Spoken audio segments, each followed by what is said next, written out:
those who move getting understanding of the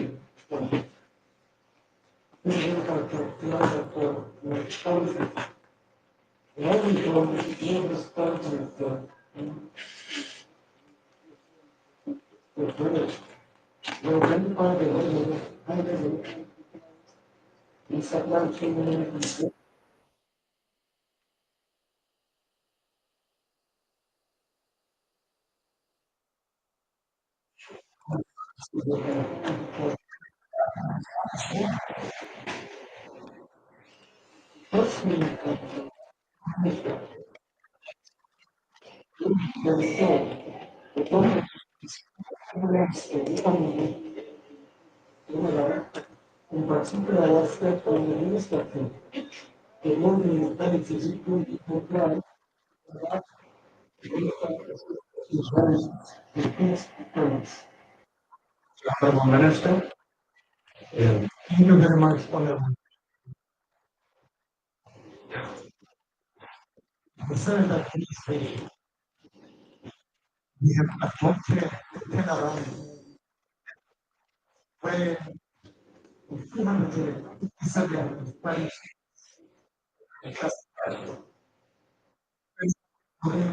stock in most cases, they can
Colleagues, can we agree that while we're still waiting, can we deal with the previous minutes? Because we have at least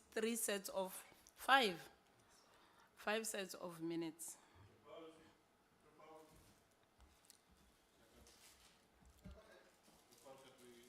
So the meeting is formally opened.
Colleagues, can we just allow ourselves maybe 5 minutes to settle down, finish our finger lunch, and then start with the meeting?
Good afternoon once again, honorable members.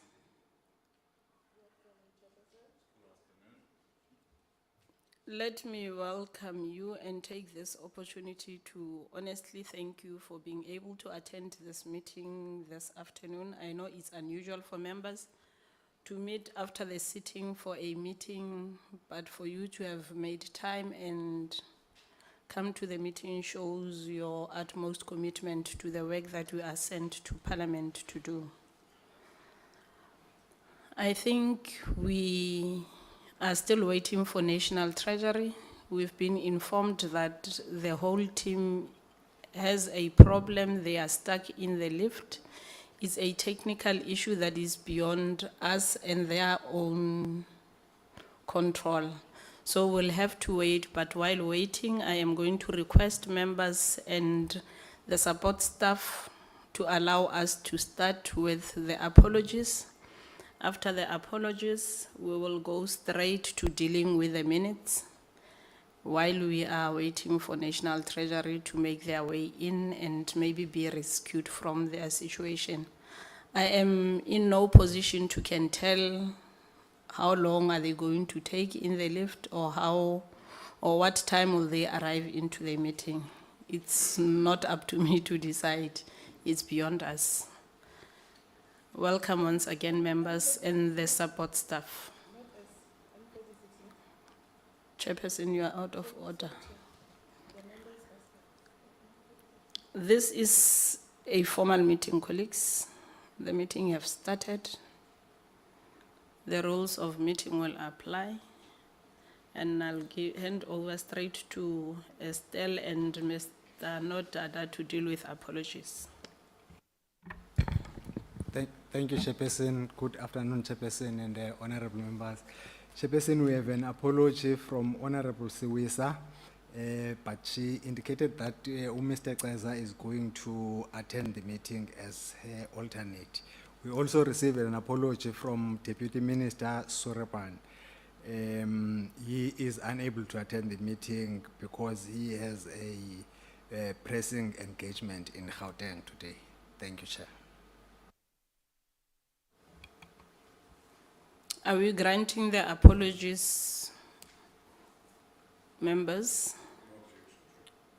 No objections to the apologies. And maybe colleagues, I think it would also be fair for us to note the apology of Honorable Khadebe, as we know that he's currently presiding over the sitting of the NCOP. Some delegates, or all of us that are permanent delegates sitting in this committee, have been granted a leave to come and attend the meeting.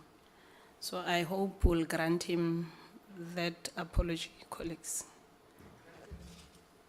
Having all the apologies being granted and accepted by members of the committee, I am going to request that we start with a set of minutes.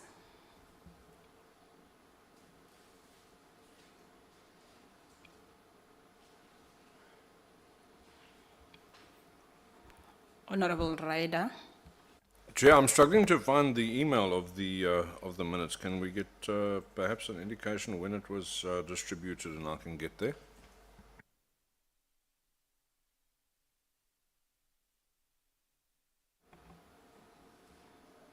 Wednesday, 1704. Apologies, Chairperson, yes. 1704, yesterday, the The 13th. 13th of September, 4 minutes after 5 in the afternoon.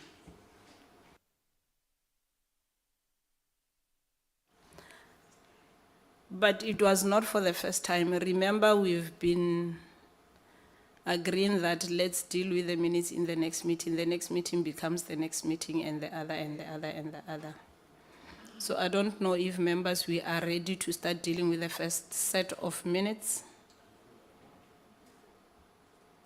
Members, the minutes are being put before us for consideration of members. Can we agree that we start paying attention and deal with the first set of minutes?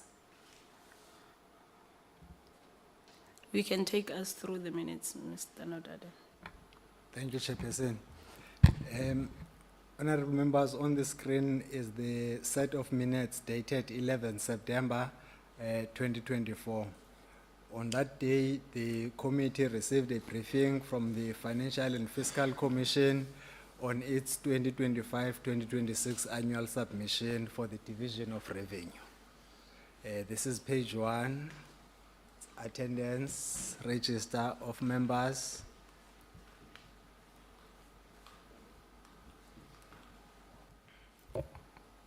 Can we just wait for the National Treasury team to settle down?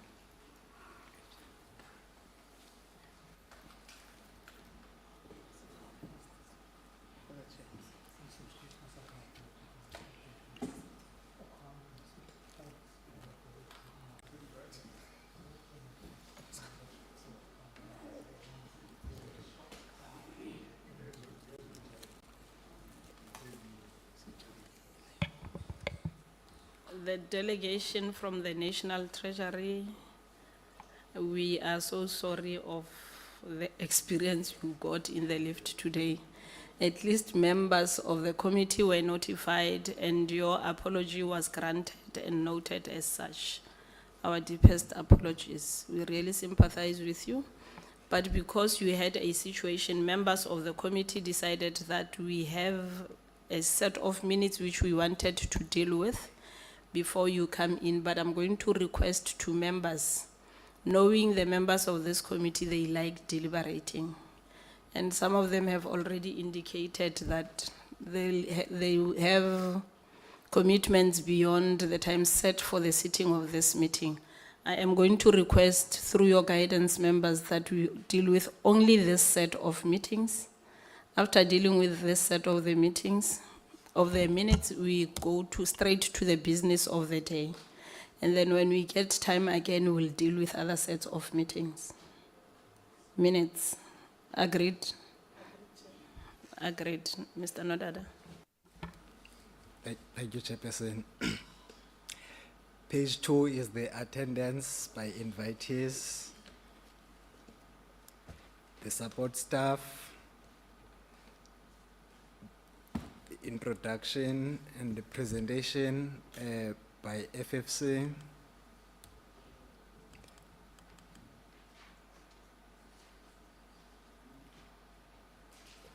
Including the deliberations. This is page 3.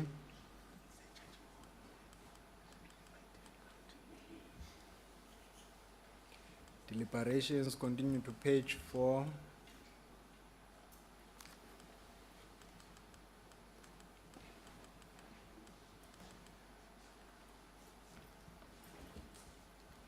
And page 5, still the deliberations. Page 6, deliberations.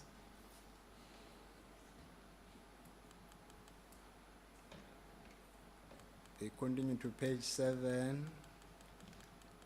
On that day, the committee considered the minutes of the 26th of July as well, and the closing remarks by the chairperson. And the meeting adjourned. Thank you. Over to you, Chair. Thank you very much, Mr. Nodada. Honorable members, any take on the minutes? Corrections, or are members agreeing that what has been presented and sent to us previously are the true reflection of the deliberations that took place on the 11th of September? Honorable Ngumalo. No, thank you very much, and my greetings to you. We have received the minutes, I think it's 3 weeks ago, so we have gone through the minutes. I hope and believe everyone has gone through the minutes. So I want to take this opportunity to say that this is the true reflection of what transpired on the 11th of September 2024. With these words, I move that we adopt the set of minutes as read. Thank you. Honorable Ngumalo moves for the adoption of the set of minutes put before us. Any seconder? Honorable Swartz.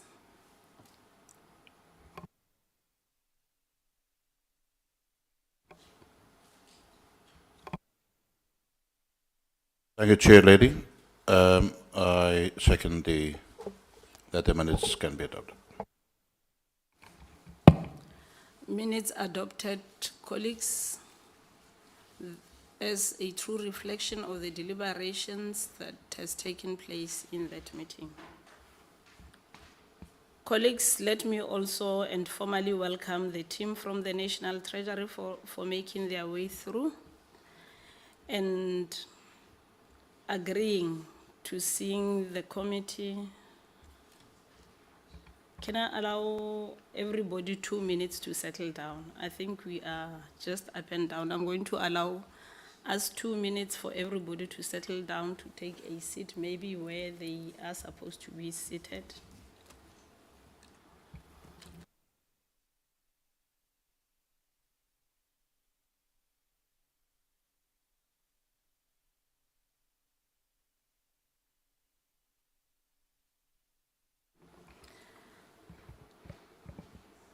Thank you very much, members and colleagues from the National Treasury. Like I said, let me take this opportune moment to welcome you to this important briefing session, where we'll be discussing the 3 critical pieces of legislation as envisaged in Section 12, subsection 11 of the Money Bills and Related Matters Act as amended in 2018.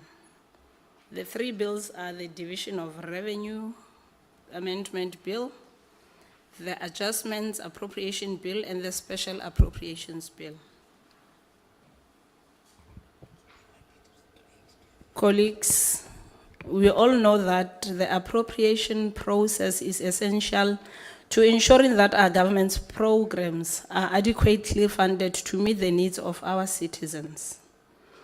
The bills play a pivotal role in realigning the fiscal policies, in ensuring that resources are prioritized effectively to address both the ongoing commitments and new challenges that we can come across. Today, we have the opportunity to directly engage with the National Treasury regarding the implications of these bills, the rationale behind the processed amendments, and how they align with our broader economic and social objectives. Your insight and your deliberations will be invaluable as we work towards fulfilling our responsibilities in reviewing and providing recommendations on these legislative programs. Without any waste of time, let me thank you once again for being here today, and we look forward to this progressive and productive session. I am going to hand over straight to Mekha Orekwe and the team from the National Treasury to take us through the presentations. And maybe it's important that I'm going to request that you deal with all the presentations, and then members will note their comments and their questions, then we will engage the presentations after all the presentations have been put before the committee members. Thank you, Mekha Orekwe. Thank you, Chair, and good afternoon to all the members of this committee. Firstly, we'd like to tender apologies for our political principals and our DG. So I think with the change of the meeting, it made some of them not to be available, because I know that DM Sarupen was going to attend, but with the change of the time, so we had already other engagements, so we'd like to apologize on their behalf. They have sent their apologies through us. So yes, we'll start with the Division of Revenue Amendment Bill. We'll try to be brief between the 3 of us. So in our presentation, let's say, we are going to cover the overview of the 2024 Division of Revenue Amendment Bill, which will include changes to schedules, to changes to provincial allocations and local government allocations, and changes to the gazetted conditional grant frameworks and allocations, and also touch on the 2025 Division of Revenue in the MTBPS, and also explain the framework for funding for disasters. So in terms of the proposed amendments, members will recall that in June, the President signed the bill, a Division of Revenue Bill, into an act, and there are clauses that set the requirements of the transfers of funds and reporting on the funds, including the conditions And also there is a government gazette that includes the grant framework setting out conditions and responsibilities for each conditional grant for both the transferring officers and also the receiving officers, and also the allocations per individual municipality.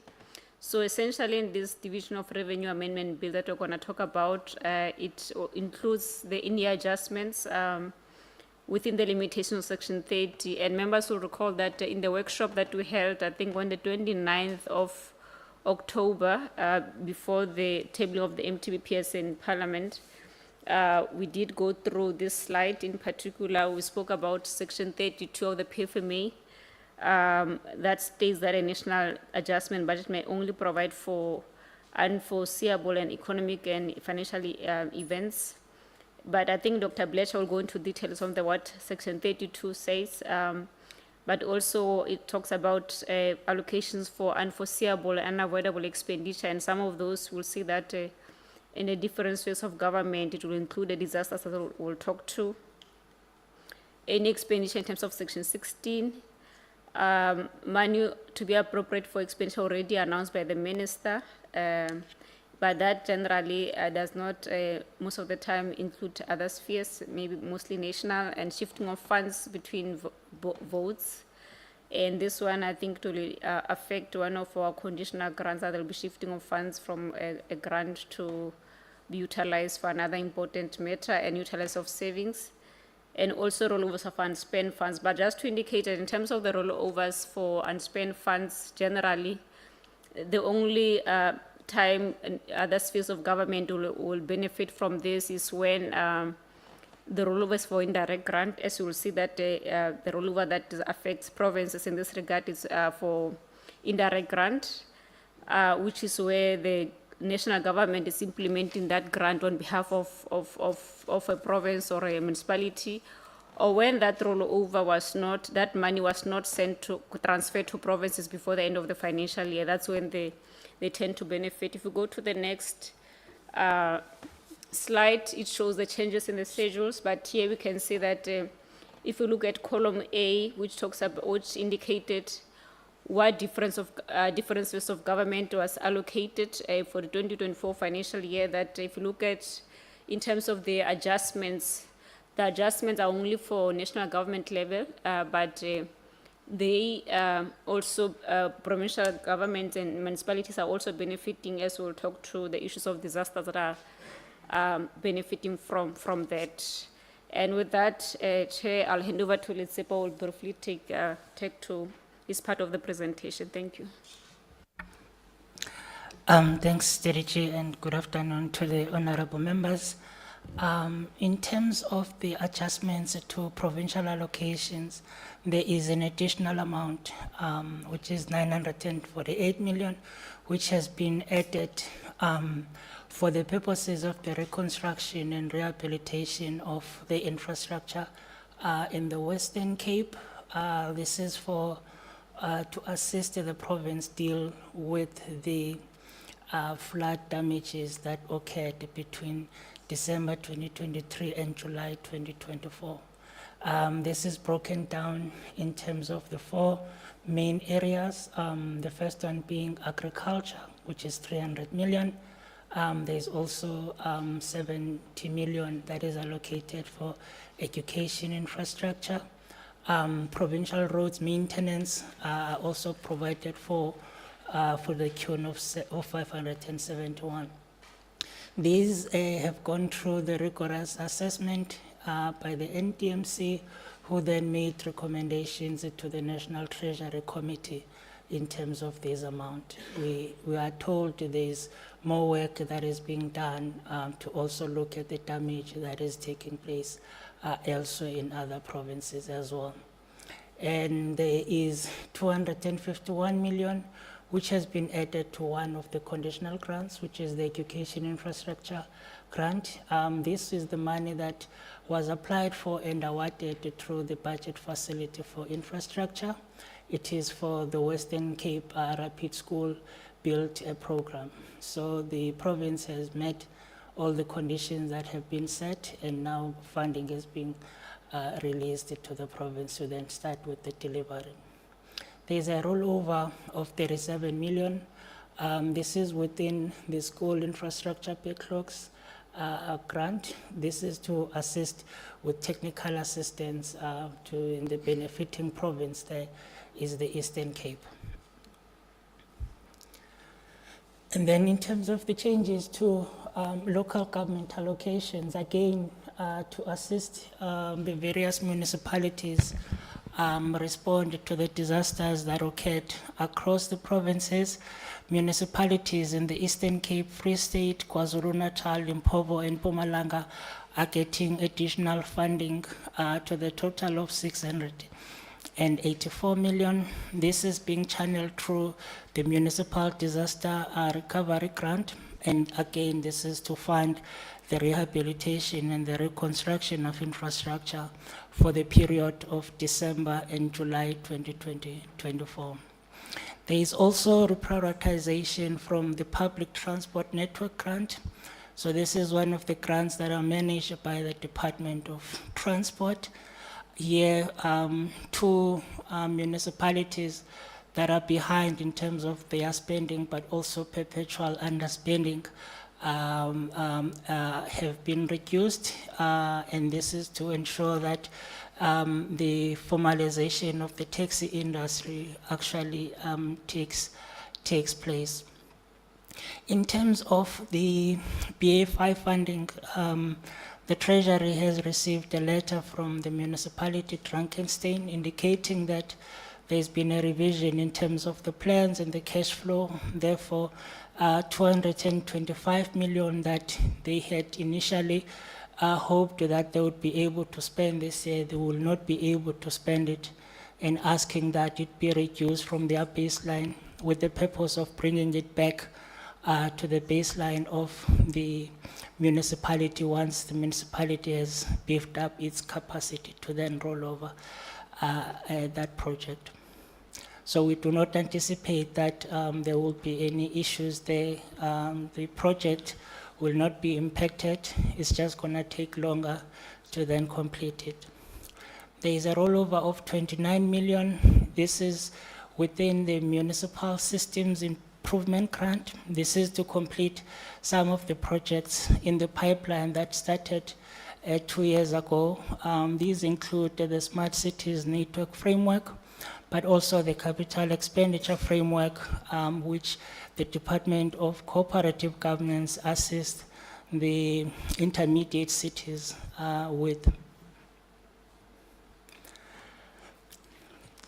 Honorable members, with the changes to allocations and earmarking the allocations, there are also some changes then to the frameworks which guide the spending of those funds. Section 15.4 of the Division of Revenue requires that we consult with yourselves on any changes to the conditional grant purposes. This is for the purposes of correcting errors and omissions. So here, honorable members, we will be earmarking the money that has been set for disasters, both from the provincial side, but also from the local government side. So each of the frameworks have been amended to show that earmarked amounts and the conditions that are applicable to those grants. Again, honorable members, the changes that I have spoken to, some of them affect the baselines of the set grants. Therefore, we also need to change the frameworks to reflect the changed amounts in terms of those. So this is applicable in terms of the school infrastructure backlogs grant, public transport network grant, as well as the regional bulk infrastructure grant. I'm going to hand over to Wendy now. Thanks. Thank you very much. What Holly and Letsepa did just take you through the changes to the 2024-25 financial year. What I'll be focusing on are the changes that's announced in the 22-24 MTBPS, indicating the changes that's currently considered for the 2025 MTF. What this slide indicates is the preliminary division as at the MTBPS time. There are still decisions that need to be made in terms of the budget, and what is required is a careful consideration between expenditure commitments and and pressures versus the constrained fiscal budget that we've got. And there's various commitments, and but to add funding to the fiscal framework is not necessarily the right approach. So what this is showing is the changes that's already been considered, and it's 3 changes that impact on provinces and municipalities, and it's some money is reprioritized from the provincial road maintenance grant to other priorities in the transport sector. And then some money from the INEP indirect or ESCOM grant is redirected towards the National Electrification Master Plan. That master plan informs the infrastructure programs that must be funded, so it directly is in relation to the INEP indirect grant. And then some money is also redirected from the Public Transport Network grant, that's a municipal grant, to also fund other priorities in the transport sector. But some decisions that's still outstanding. LETSEPA presented some of the money that's coming through the UNU process that's allocated for the 2024-25 financial year, but there are still also considerations for funding for disasters in the 2025 MTF. And there's also considerations for funding budget facility for infrastructure projects. No, don't go yet. What this slide indicates is, if you can look at the middle column that's blocked, it shows the current division of revenue between the spheres of government, where national government gets 49%, provinces get 41.3%, and local government gets 9.6%. But if you look at the MTF allocation in the first year, national government allocation reduces from 49.1% to the outer year to 47.7%.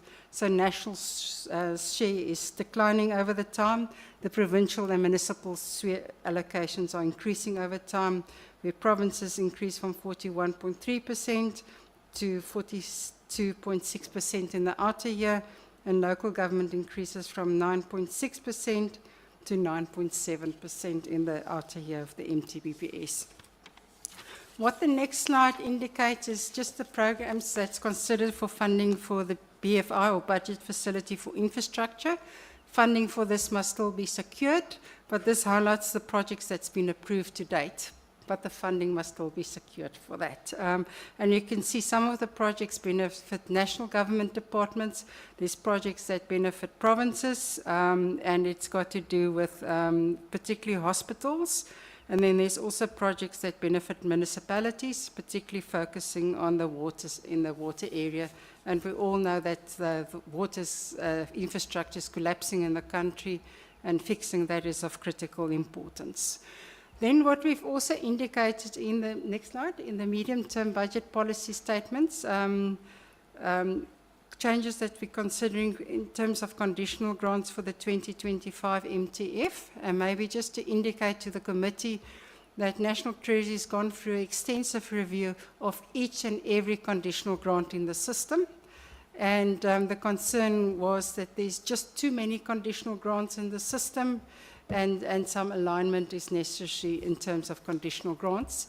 And if you have less conditional grants, it benefits the National Transferring Officer because they can consolidate their inputs and really focus on improving the administration and support they give in terms of the grant.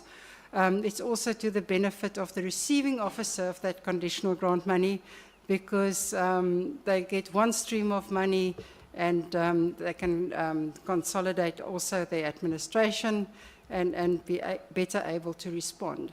So during the review, what we've picked up that there's a number of conditional grants in the system that's got similar purposes but are split into conditional grants. So what is being suggested in terms of the agriculture space is to, and we've had discussions with the National Department of Agriculture. They're fully behind this consolidation, and we will work with them to ensure that both grant objectives still continue to exist and that there's a fair transition in the process. So the suggestion is to merge the Comprehensive Agriculture Support Grant with the Lima Letsemo grant because there's a number of overlaps in the system. Then another one, and maybe also to give a bit of background here, merging of the Education Infrastructure Grant, which is a direct grant. What that means, the money is allocated on the budget of the national department, but it gets transferred to the province, and the province is actually responsible for the implementation of the project. So the Education Infrastructure Grant is a direct grant, where the School Infrastructure Backlogs Grant is an indirect grant. What that means, the money is allocated on the national budget vote. It remains with the national department, and they implement a provincial responsibility on behalf of the province. So given that some provinces, particularly the Eastern Cape, had large implementation challenges, it was agreed that an indirect grant be established to assist the province with dealing with the school infrastructure backlogs, which was very well publicized in appropriate sanitation and the like. So what the National Department of Basic Education developed is then the SANEDI program, and on that they identified specific schools that must be targeted to improve that infrastructure. All that infrastructure has since been addressed, but what is happening now, the provinces are coming with new lists, and the agreement is that the provinces then be responsible for implementing that. Again, it will be done in a responsible way. We're currently in discussions with the National Department of Basic Education to ensure that they can complete existing projects and that there's a fair transition between the two processes. And then similarly, there's 2 provincial EPWP grants, and it's just to merge them. Then with regard to the Community Library Services Grant, again, we've had discussions with the National Department concerned. They support this initiative, that the Community Library Services Grant be incorporated into the provincial equitable share. The reason for this request is that originally there were backlogs in libraries, particularly in the rural areas of the country. That infrastructure has now been built, and the focus now on the maintenance of those libraries, and that is best done through the provincial equitable share. And then there's the incorporation of money that when national spends in terms of its own mandate, money to benefit municipalities, where it performs its core mandate. Those were previously classified as indirect grants, and in terms of the review, that was determined as not the appropriate approach, but rather that those amounts be allocated to the National Department baseline. And it's done in 2 instances: the Municipal Systems Improvement Grant, that is currently an indirect grant, to put it on the baseline of the Department of Cooperative Governance. And similarly, the indirect grant, not the direct grant, will remain, but the indirect grant portion will also then be incorporated from the Neighbourhood Development Partnership grant into the national baseline. So those are the considerations. And then what we thought would also be useful, given that it's a very important issue, we all know that disasters are really hitting the country, and it is hitting particularly certain provinces and certain municipalities. And what is important, there are a number of funding streams that can be accessed for infrastructure. The first is when a disaster hits, and we get disasters that's very small in nature, where 1 or 2 streets are a little bit damaged, or you get a disaster that's very severe and is quite large in scale. So the first response should be, when a disaster happens, is for a municipality or province to make an assessment. Is the disaster small enough for them to cope with it within their normal budget? And then they fund it out of their own budget, and there's no further discussion.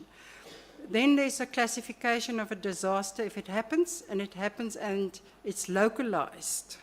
and it's too big for the municipality to deal with, then a local disaster is declared. If a disaster is quite broad within a province, a provincial disaster is declared. If a disaster happens that impacts on a number of provinces, and we've seen it in the past where floods happen in 2 or 3 provinces, then a national disaster is declared. And that has also got implications for funding. The first stream of funding that gets made available is the immediate disaster response money. That is allocated in part of the Division of Revenue Act, and that gets released in year as the disaster happens, and it only deals with the response side. So it largely includes operating costs, although small portions of infrastructure can also be involved. And that is just to get the infrastructure to be functional. What happens thereafter is what we call rehabilitation. And that is what's funded through the normal budget process or the adjustments budget process. And that is with the long-term recuperation of infrastructure, and that is dealt with in a number of financial years, because to put in place infrastructure takes a number of years.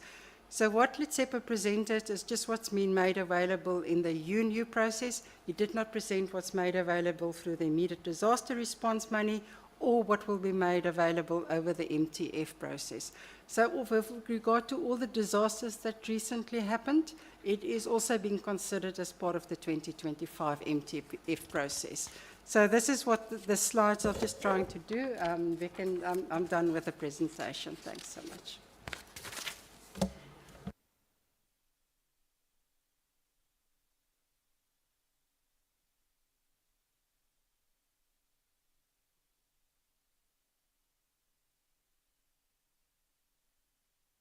I think we are now done with the first presentation and going to the second.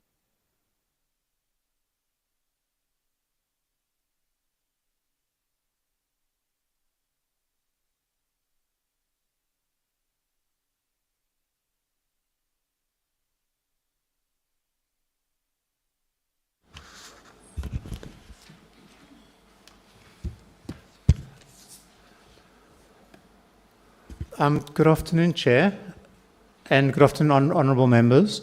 My name is Mark Bletcher from the Public Finance section of the National Treasury. Apologies from Dr. Rendani Randela, who's on leave today. We have a number of excellent colleagues from different sections of the Treasury who oversee different national departments, so they're here to assist with some of your questions.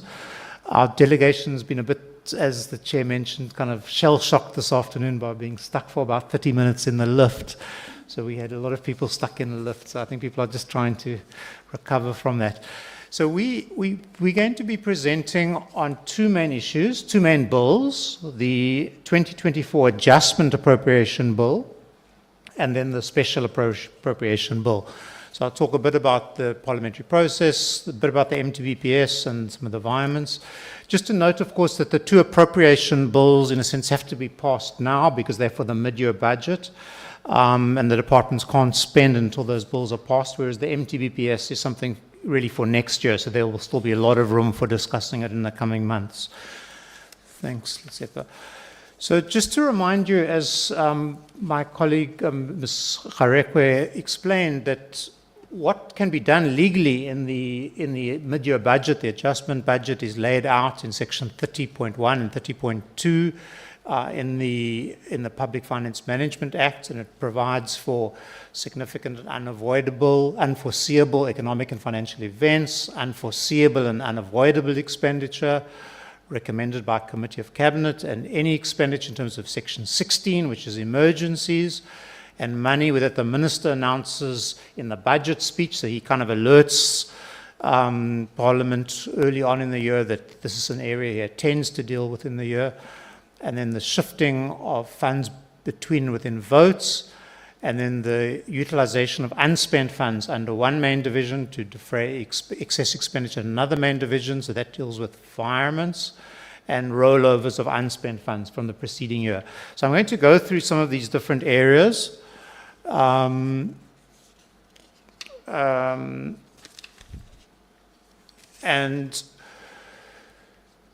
so I think we've covered most of this introductory these introductory things. Let's maybe just go on to the parliamentary process. So Section 12 of the Money Bills Amendment Bill provides powers to Parliament. In terms of Section 12.2, an adjustment appropriation bill must be tabled with the National Adjustments Budget.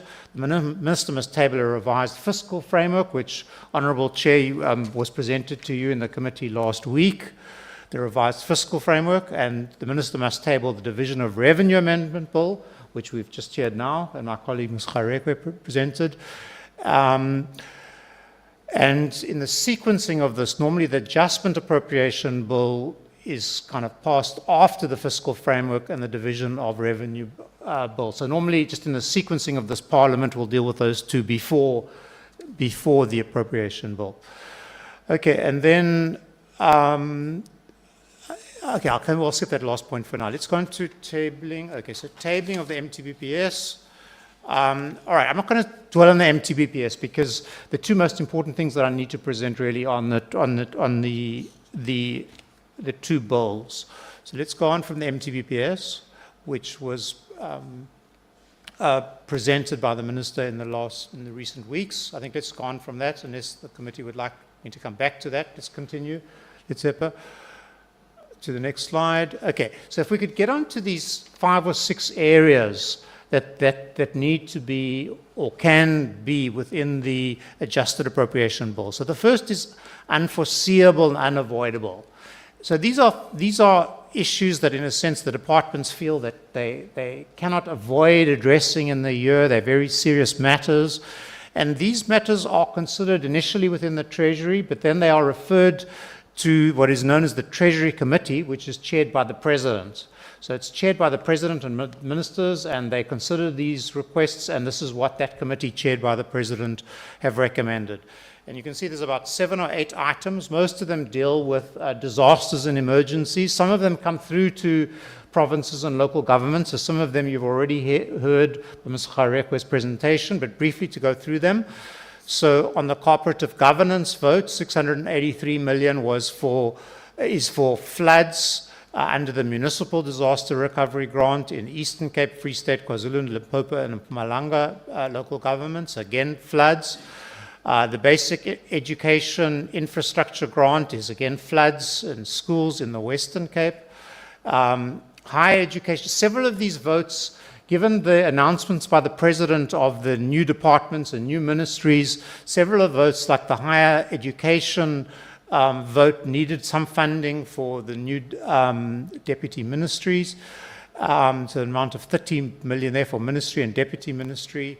22 million for compensation, 6 million for goods, and 1.7 million for capital assets. Also linked to the flood damage, and 6 million to the Western Cape on the Health Facility Revitalization Grant, again for floods. In the agriculture space, 300 million. Then onto the forestry, fisheries, and FFE department, 13 million for, again, the new ministries, deputy ministry, given the changes there. Human settlements, partly to do with the floods, but also some of the other aspects of the emergency housing grant, 426.9 million was considered by the committee chaired by the President, the Treasury Committee, to be meritorious of this unforeseeable funding. And then under mineral resources and energy, again, these new ministry and deputy ministries, 30.7 million, and you can see the breakdown between the items there. And again, for floods on infrastructure, effects on the roads, in the transport department, 571 million. So it dominated, this unforeseeable and unavoidable dominated mainly by the damage from the floods and the new departments. Okay, next slide, please. Okay. So, Chair, the next area that the Act makes, the PFMA makes provision for that can be contained within an adjustment budget is what is called emergency situations. And this is where things happen very rapidly. There's a severe emergency, and the discretion is given to the Minister of Finance to make an emergency decision. And this was the case for the Defence Force in its mission in the DRC. Linked to the the SADC mission there, and severe threats where our forces faced in the DRC, and a decision was made that there was an urgent situation that needed to be addressed there in terms of Section 16 of the Act. Okay, next slide, please. And then the third area where the PFMA makes provision in adjustment budgets is these areas where the ministers announced in February in the budget speech that these are issues that he's going to be paying attention to in the year, and he will come back later in the adjustment budget and make proposals for these areas. And some of these you can see pertain to South Africa hosting the G20, which we have to do from this December to next December. Many of the departments are involved in this.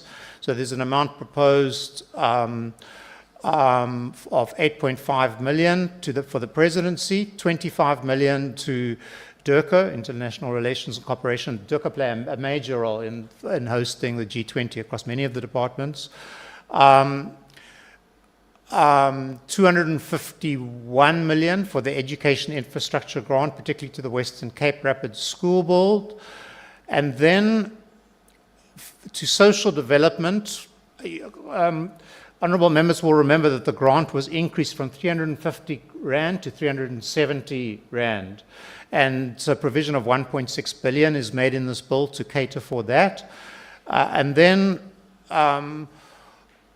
also for the Defence Force Operation Vikela in Mozambique, 750 million rands. That was announced by the minister in the budget speech, and more detail was collected on this, and we're now able to make this proposal for funding in the adjustment budget. And then also linked to the G20 hosting of the South Africa's hosting of the G20, the police force SAPs need to provide security for many of the events in year, and so it's 26 million is proposed for your consideration there, Honourable Chair. Next slide. And then the next section where changes can be made is for shifts between votes, and an amount is proposed to shift from the Higher Education Department to the DIRCO Department to cover foreign exchange, the effects of foreign exchange changes, where the rand weakens and then the costs of our missions in different countries become more expensive. That leads to shortfalls in DIRCO, and that funding is proposed to come mainly from from capital spending and the higher education vote, which is at this stage in the year very substantially underspending, and so that it's not difficult for that vote to release that amount. So they've agreed to that shift. And then a shift of 51 million between the Office of the Chief Justice, the Department of Military Veterans to the Office of the Chief Justice, and that's because of fairly substantial underspending in the Military Veterans Department, and the wage settlement in the Defence Department was actually not one of the departments that was not funded last year. So there was a lot of pressure in the Office of Chief Justice, underspending military veterans, and which was felt could not be absorbed, even though that department is trying to strengthen itself in this year, but they were able to cope with this shift in year. And then between agriculture to forestries and fisheries, an amount of 10.3 million,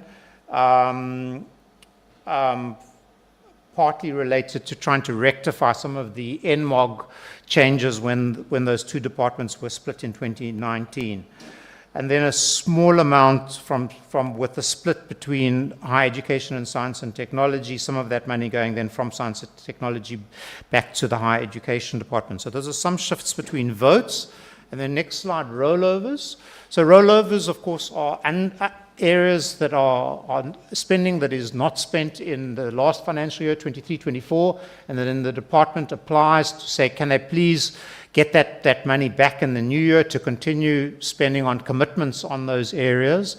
And these are first considered within a process within the National Treasury, and we now bring them to you, honourable members, for your consideration. So 7.6 million in the presidency for the e-cabinet training system, which is an electronic system, and it's training that services the cabinet and helps the cabinet to function.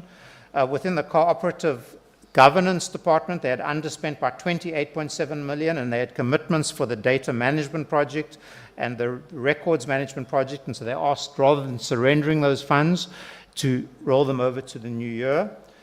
And then within the National Treasury, 115 million that was not spent in the last financial year for servers and other capital assets, which had financial commitments, and also for some software licensing.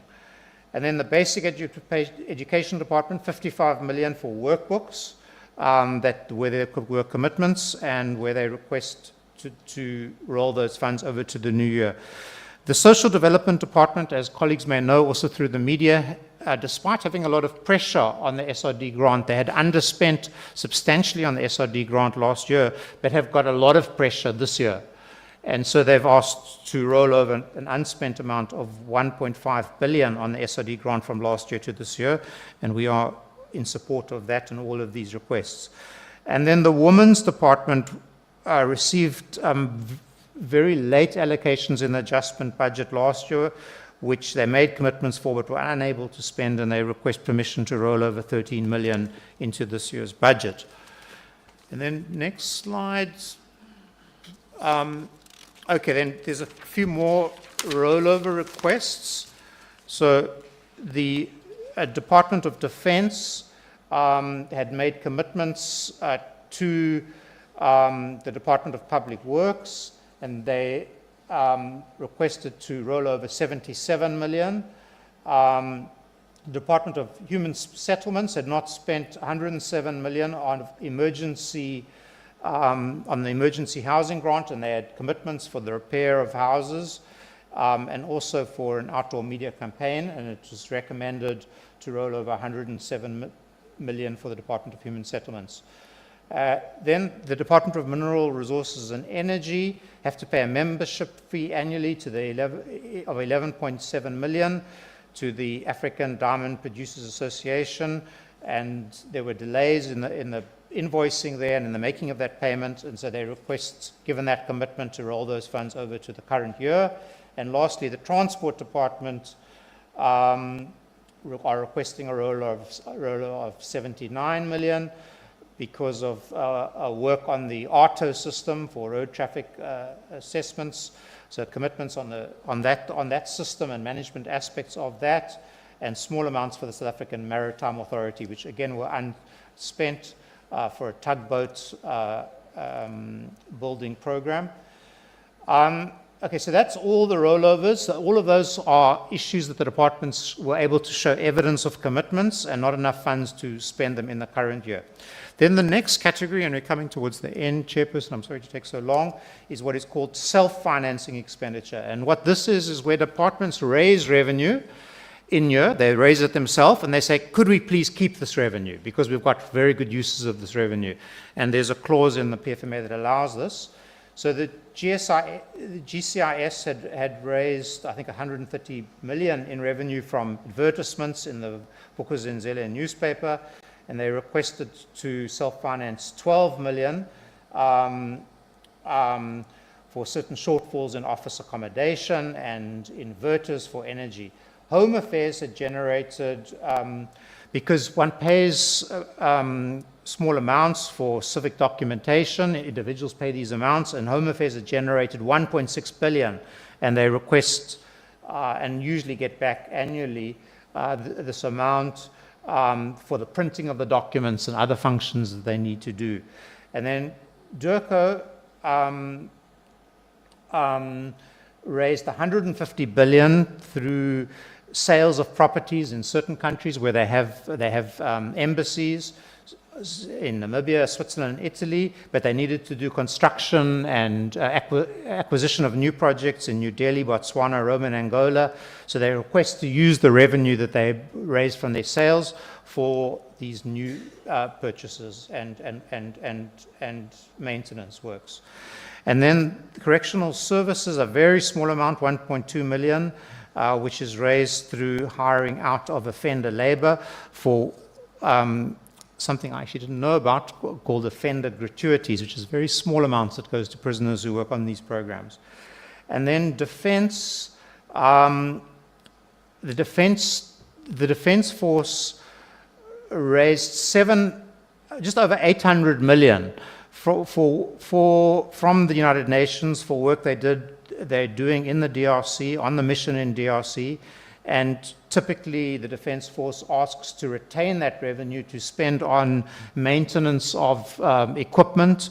Part of the condition for the UN funding for the South African mission there is based on the serviceability of equipment. And so there's a request from that department to retain that revenue. And then the trade industry and competition, an amount of 67 million, which they raised in rental from tenants who are in their building, including some of their entities, and they asked to keep that revenue to spend on the rental payments and other costs that they pay for the building. And then next slide. There are two departments who have agreed to give up funds in the mid-year budget. The Water and Sanitation Department asked to reschedule 225 million on a BFI project in Drakenstein. So they've asked to give up the money this year and then to get it back in a subsequent year because that project is not quite yet ready to absorb these funds then. And some small funding of 17 million in the Small Business Development Department. So they are able to give up those funds. And then I'd like to, those are all the issues, Chair, on the main adjustment appropriation bill. But coming on to the very short special appropriation bill, I want to briefly give over to my colleagues, Ms. Maleka and Mr. soon-to-be Dr. Biza, to briefly outline the special appropriation bill. Thank you, Chair. I will talk specifically to one element that relates to transport with regards to the 5 billion that was allocated to the Department of Transport. This is to cater for the debt of the GFIP for e-tolls. In this regard, National Department and Gauteng had a memorandum of agreement where it was agreed that Gauteng will settle 30% of the debt for e-toll, and National Department will settle for the 70% of the e-toll.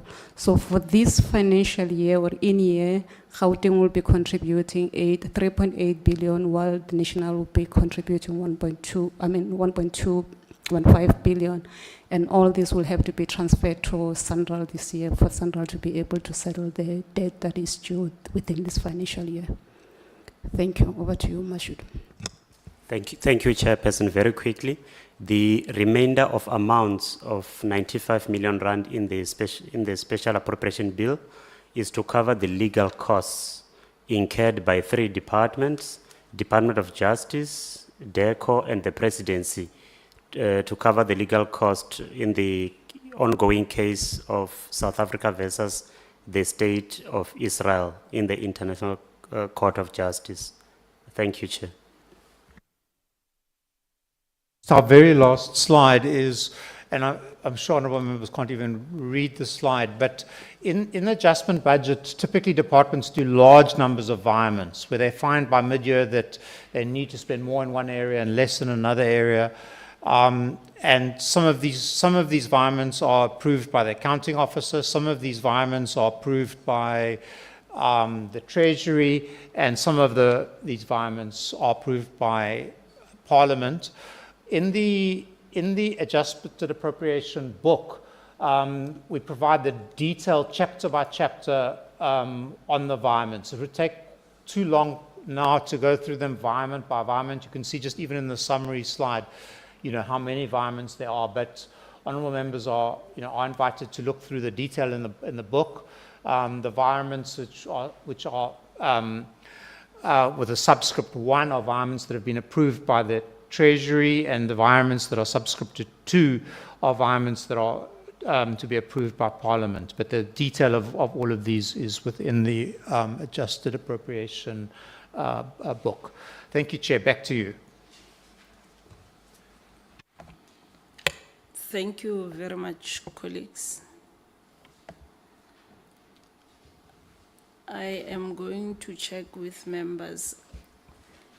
if any of them would like to engage on the presentation.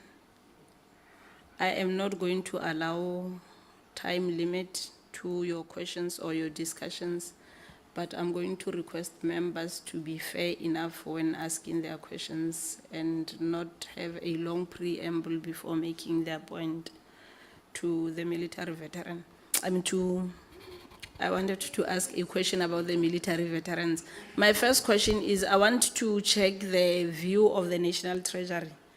When we are busy with these processes, you have a department like military veterans, where we know they have a challenge in dealing with the benefits of the military veterans. But I can't hear you expressing your view in that instance. And my other question would be, just for the sake of accountability and maybe me being clarified, you have Home Affairs having a self-financing expenditure. Just an indication on where do GPW, Government Printing Works, falls under Home Affairs when you deal with these adjustments, because I know they have their way of making their own revenue, and these expenditures and these revenues and the working relation between Home Affairs and GPW, where do we spot them in the process, just for one's understanding, to enhance one's understanding?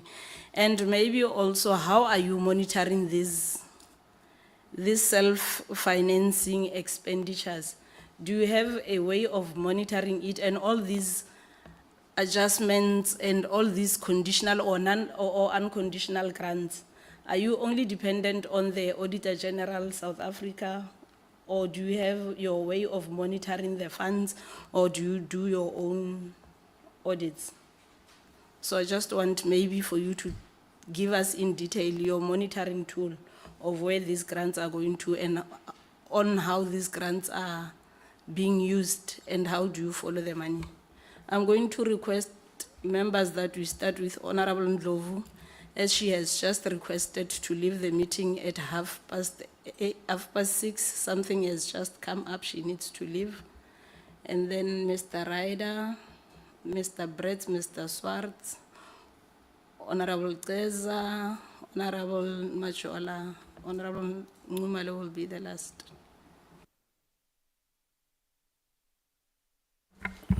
Thanks, Madam Chair.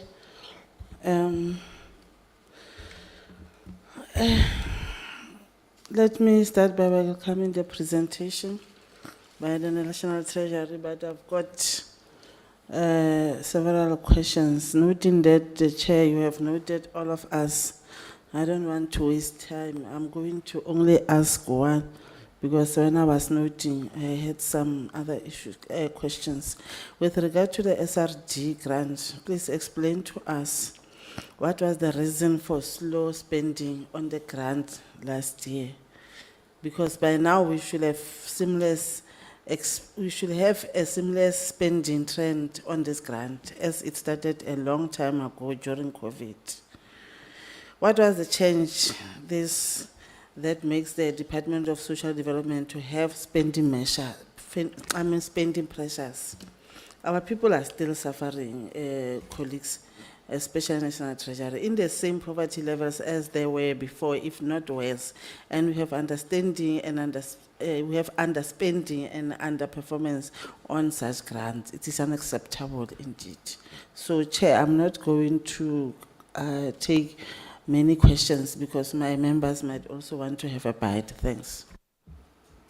Thanks, Honorable Ndlovu, and you are granted to leave whenever the time suits you. Mr. Ryder. Thank you very much, Chairperson. I am going to ask lots of questions, because I'm greedy. Thank you very much for the presentation, and we're sorry to hear about your the team building exercise that you had this afternoon. But perhaps, I'm not sure which lift it was. I think you should perhaps warn us which one it was so we can avoid it. is the first thing, but please remember this experience when you're appropriating funds to Parliament in the future. Cool. Ladies and gentlemen, thank you very much for the work that you put into this, and of course I know that this is the culmination, and there's 6 months at least work going into what you're doing. So we do appreciate you. I have a number of questions, and the first one relates to the fact that it doesn't come out of the presentation. In fact, it hasn't been mentioned, but the fact that we have the public wage bill settlement that was agreed above what was initially budgeted for, which caused a deficit for all provinces, and that has not been properly addressed. It will have a long-lasting impact into the future, and based on the current negotiations, perhaps even exacerbated by the next settlement that we see.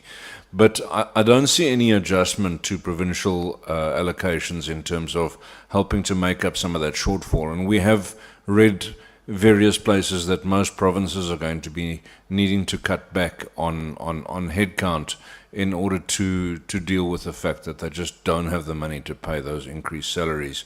And we're going to end up well, we're already having a crowding out of service delivery, and with less headcount and less money to spend on actual service delivery, we're going to be losing, frontline public officials, but also the projects that they should be implementing. So I see nothing allocated there, no real movements in that regard, and I'd really like to hear a response on that. The next thing that I'd like to address, please, relates to the collapsing of the various grants, and I think there were three collapses, if you want to call it that. And so number 1 and number 3, I think, have been well motivated. I'm not sure if it was perhaps just an oversight where you didn't say that the second one had been consulted and agreed to. You did specifically mention the first and the third. There'd been consultation and they'd been agreed to. You didn't mention that in the second one, but I have a particular concern, and as you indicated, children have died in pit latrines at schools. It's front of mind, and it should remain front of mind. The purpose for me of having a separate fund for the school infrastructure backlogs specifically is to highlight the importance of this issue. Now, I have every sympathy for the pile of paper that's on the administrator's desk that has to deal with these things. But frankly, that's what they paid for, and I really want to see emphasis placed on getting rid of pit latrines in schools. Now, your explanation seemed to kind of argue against collapsing these two into each other. I'm very uncomfortable with taking the focus off the backlog and allowing that ring-fenced and highlighted grant to just fall in with education infrastructure, and we allow the backlog to just form part of the daily grind, and we end up not dealing these things. So while it is a separate grant, there's focus. I want to keep that focus until we got no more pit latrines. So I'm strongly opposed to collapsing those two grants into each other. That's the second point. The next point that I wanted to ask about was I thought I understood it, but then I realized I didn't when Mr. Blitzer gave the explanation, and that was just the movement of funds between SAPS and I think it was Justice. And the way you explained it and the way the brackets lie on the slide, I think disagreed with each other. So if you can just confirm, is SAPS giving the money to Justice, or is Justice giving the money to SAPS? I beg your pardon, Defence, not SAPS, I beg your pardon. So is Defence giving the money to Justice, or is Justice giving the money to Defence? If you can just help me understand that, because what you said and what the brackets were saying were two different things. The second last one, Chairperson, relates to 2 billion rand of underspending by local government that is detailed in the MTBPS, It's in the first couple of pages of the MTBPS where it says that there's projected underspending at national government level of 914 million, and then I quote, 2 billion in local government repayments to the NRF. If you can tell me what on earth is happening there, who's not spending, what's happening with that, and then again, I don't understand why there's an appropriation for 5 billion rand of money that's coming in. Perhaps I need to work out how that one is working. So we're actually budgeting for money to come into the department, not actually being expended, as far as I can understand from the explanation. Again, this is money coming from National Treasury, I don't know where from, and from the province coming into the department. I'm not sure why there's a special appropriation that seems to indicate the money is flowing out. Or has that money been paid in and now it will go back to where? Well, the repayment of the debt to whoever. So if you can maybe just draw a picture on the special appropriation bill. I don't understand the cash flows in this, the directions of the flows. Draw pictures. It's been a long time since I was in the bank. Thank you, Chair. Thank you, Mr. Ryder. Mr. Swartz, then Mr. Brett.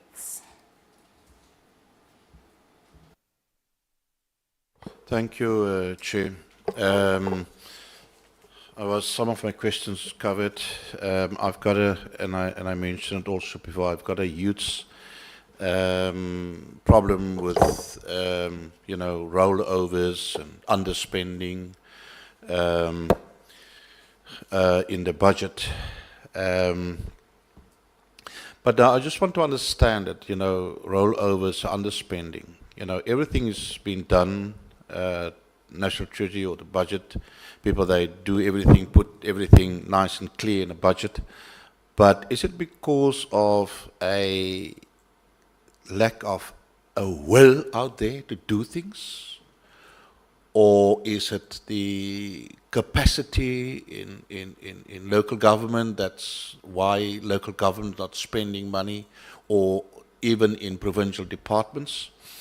That is what I just need to understand, because I think the 7th administration, we really need to come up with innovative, and that is radical innovative plans, and how we're moving forward. We're sitting with unemployment, we're sitting with skills development problems, we're sitting with climate change, disasters in provinces, and that is just. I also said there's also disasters that happen that we can't. We have nothing to do with that, but there is also what I call man-made disasters that we need to cater for. There is a 2.1, and that is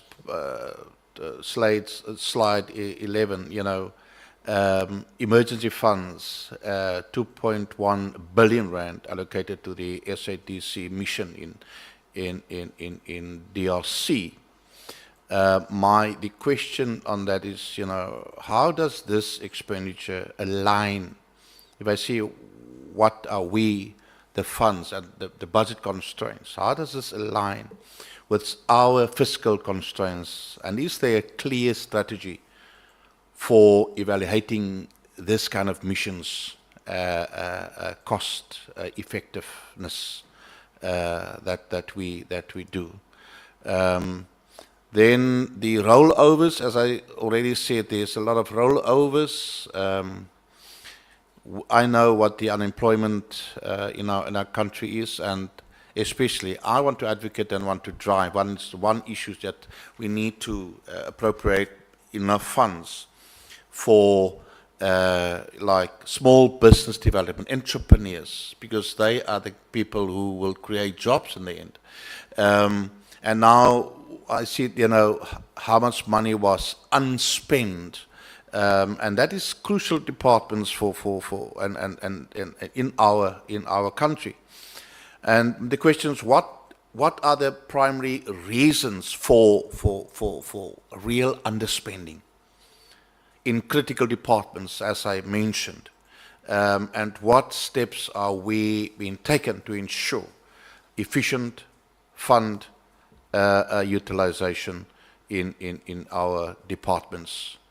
One or two, let me just go to one of the other slides that I also highlighted.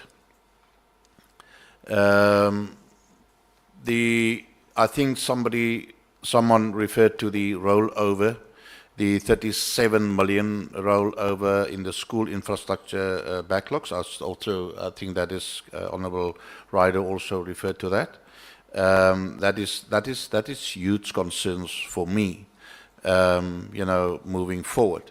So then there is on slide 13, under the 25 division of revenue in the MTBPS, it's 408 million in 24-25 is reprioritized for the public transport network grant to fund other priorities in the sector. I just need some clarity on 408 million rand for other priorities. I just want to have clarity again on that. Somebody can just explain to me. Chairperson, that is, I've got one or two, three more, but that I will leave it there. Thank you, Mr. Swartz. Mr. Brett. Thank you, Honourable Chair. I have also, unfortunately, a few questions, notwithstanding the late hour of the day.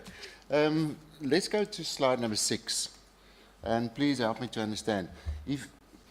If I remember correctly, in a previous budget speech, it was declared that the education infrastructure grant and the school infrastructure and backlogs grant will be merged. What is the progress thus far with that merger? It comes to mind. And the 37 million rands that, as indicated on page 6, is that the merged amount of the rollover, or is that that's 37 million rand only the school's infrastructure backlog grant without the education infrastructure grant? Coming to page number 8, first thing that caught my eye was the tax relief fund, the reprioritization. Now, bear me out. The grant was initiated in 2020, specifically during the time of COVID-19, to assist the industry. Now it's 4 years later. We are not living in the times of COVID-19 or the pandemic anymore. What is the purpose of this public transport network grant? It started 4 years ago.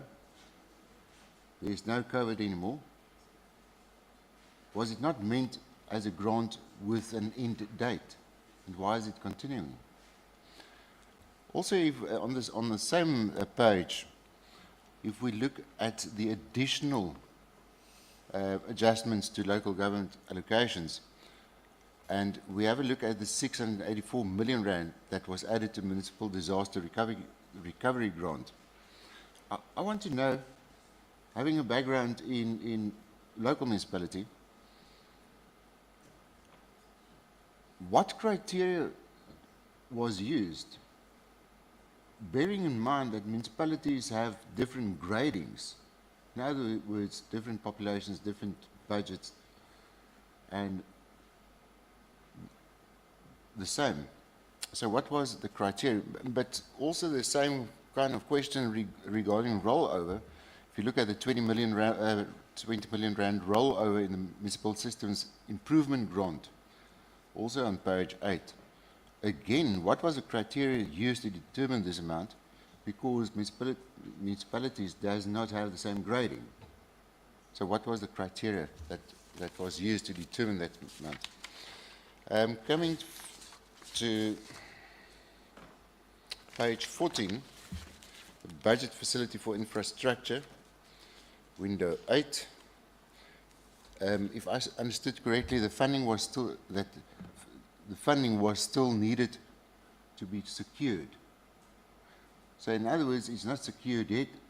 What is the effect thereof on the projected deficit? Will it increase the deficit, in other words? Or will the deficit remain the same with this amount be absorbed into that? Can I just get clarity on that one? Coming to page 15, if we look at the mergers, reforms over the 2022-25 MTEF period will include the mergers. Now, should these mergers be concluded, will these grants still correspond with the NDP goals? I don't know. Can you just assist me in that?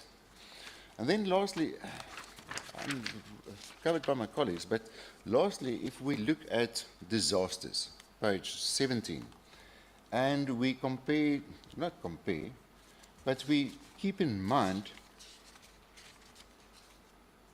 your presentation on the adjustment appropriation bill and the special appropriation bill and the figures that you've mentioned there regarding disasters.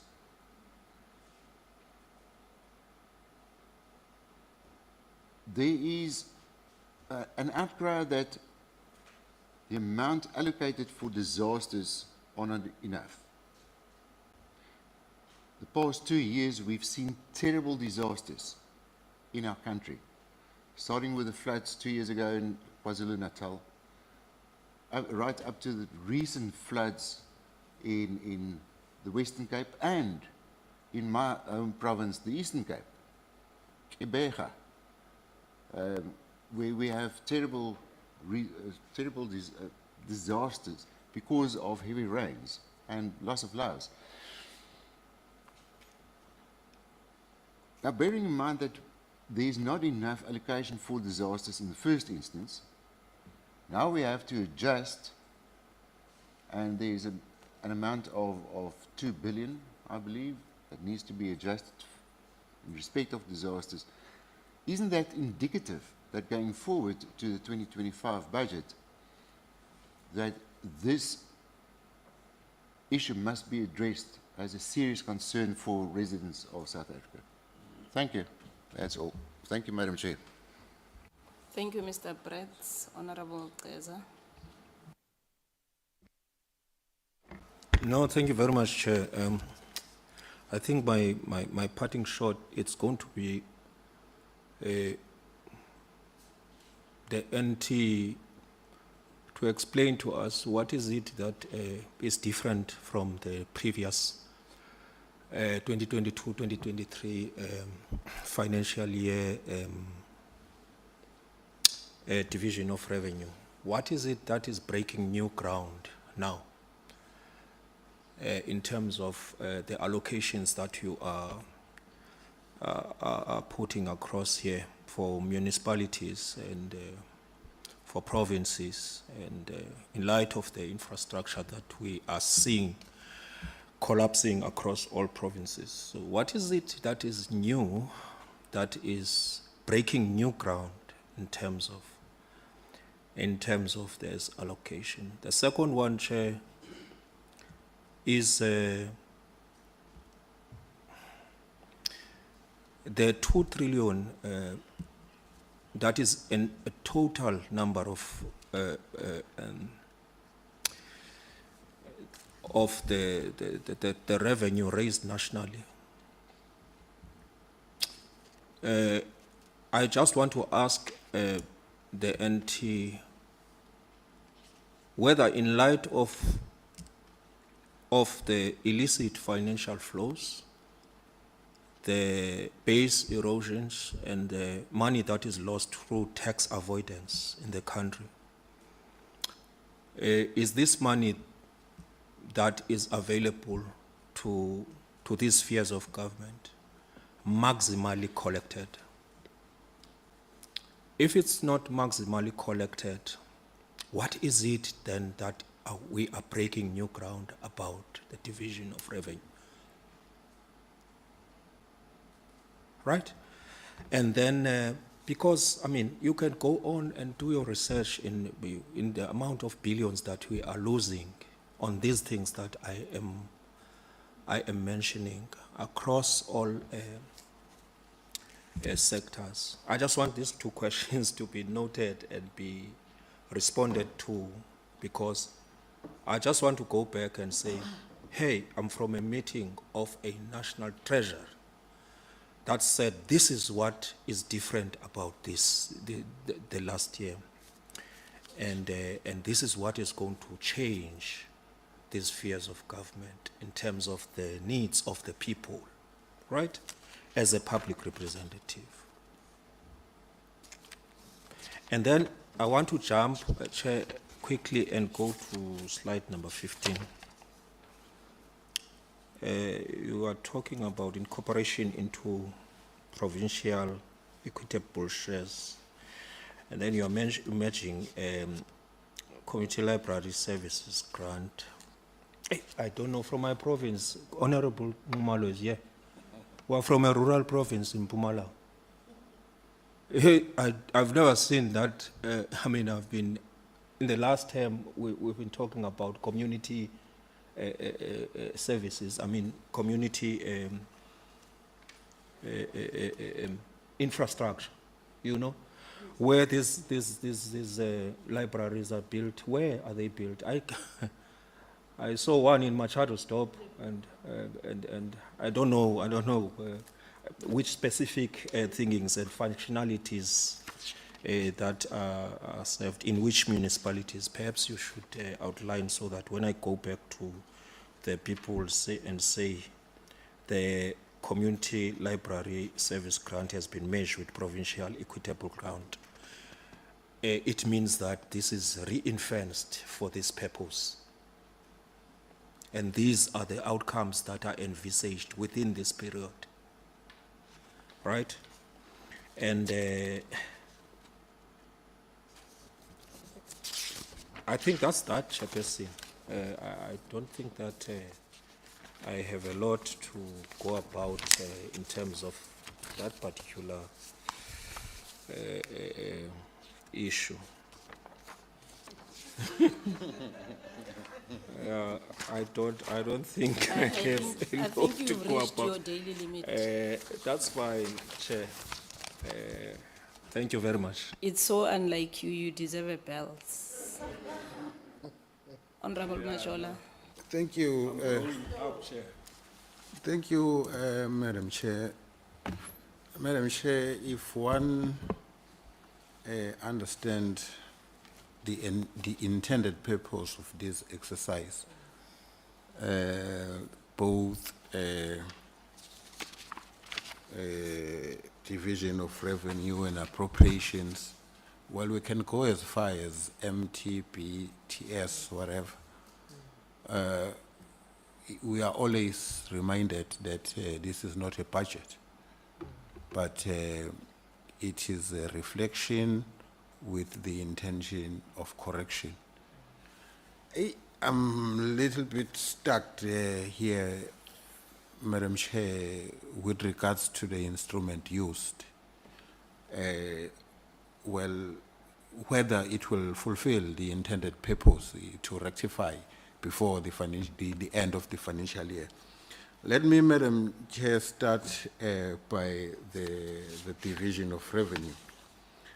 My question is, it is a challenge. We are always reminded during the process of the entire financial year.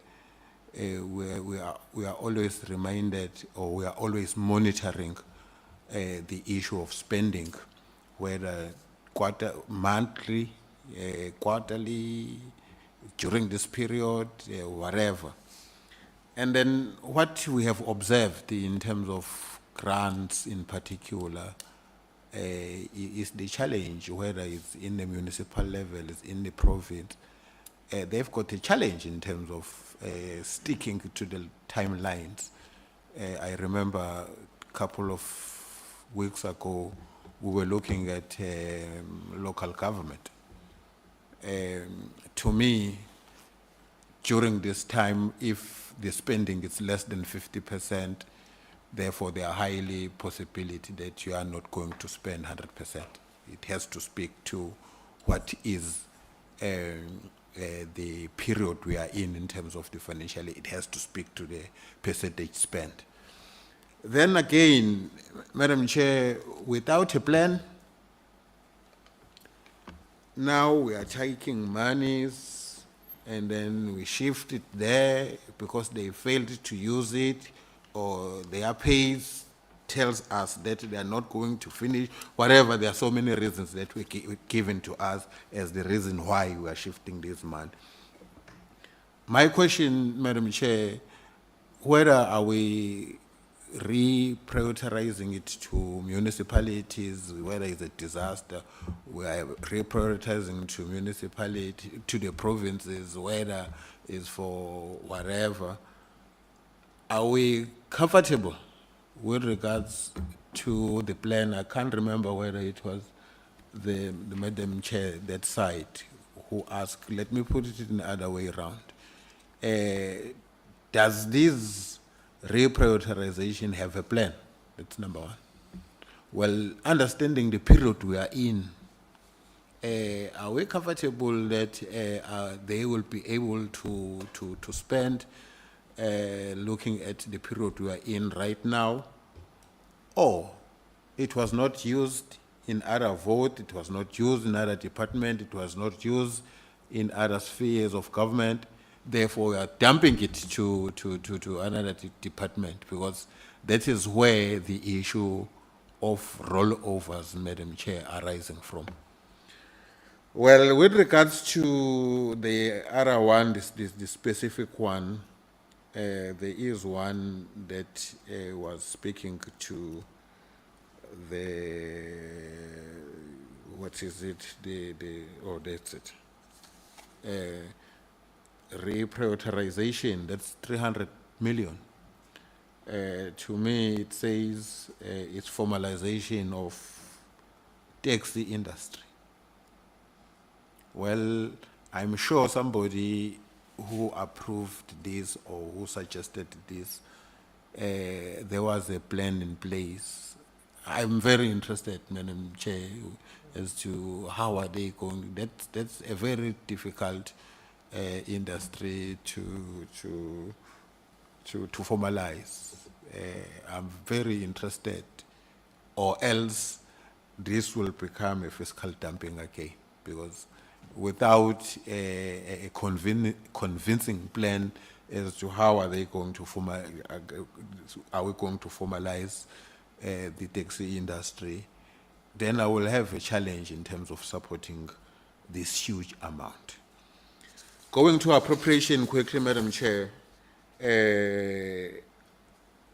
Well, again, it's the issue of the instrument. Well, out of the unforeseens and unavoidable expenditure, all of us in this house, Madam Chair, well, in fact, the entire South Africa at large, when it comes to this category, unforeseeable and unavoidable, I was just looking at where one is going to see extortion.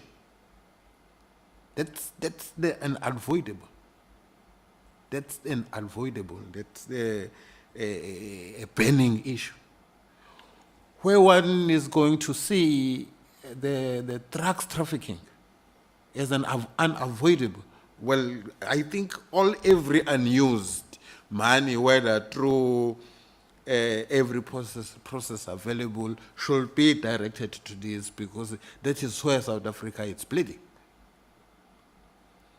Where we're going to see the most recent one, there is a call, Madam Chair, from the South Africans to declare I don't know what to call it in terms of the name, these poisons, where the kids buy snacks there. And we are counting piles of our kids dying through this buying from these people. And then it's not categorized in any unforeseen and avoidable, because I'm expecting that it's where the issue of priorities lies right now. Instead, Madam Chair, again, I will have a problem really unless I'm referred to a particular piece of legislation that force us to spend this 2.1 billion to DRC for, well, ourselves here. Ourselves, we are failing to address the issue of our borders. There's a free entries with drugs, with all sorts that is killing our nation, that is killing our youth. We can't even protect our borders. But we can even take 2.1 billion to DRC, and then it's a vice versa, because ourselves, we need an aid ourselves to protect our borders. It's exposed. We are exposed in terms of our borders. There's no control. People are coming in with AK-47, with any other, well, to put in a nutshell, with everything that is killing our nation. Be it a weapon, be it a truck. We provide an assistance while ourselves we are exposed. Unless, Madam Chair, if there is a really a legislation that forcing us to go and provide this assistance. It's a lot, Madam Chair. Well, let me leave it to other colleagues. I've wrote a lot of notes, but the criteria, Madam Chair, whether to say priorities or redirecting our fund or reappropriating our funds, it's giving a lot of questions. Thank you. The last one, Madam Chair, with regards to that table with, what is it called? Environments. I've got an interest, Madam Chair. I can't have a document with the small reading like that. It's very important. I want to see from here to there how many percent who approved it. Maybe if we can just be given a reader-friendly document so as we can monitor the movement and the percentage and the one who is responsible to approve that. Thank you. Thank you, Mr. Majola. Honorable Ngumalo. Thank you very much, Chair, and my greetings to you and our members coming from the finance section or appropriation. Thank you very much for coming through, even if your journey was met with a lot of things. Sorry for that. Chairperson, I want to first applauding the merging of Litsima and also Lima that have been merged, because if ever we've got many grants, it opens a way for manipulation of some kind.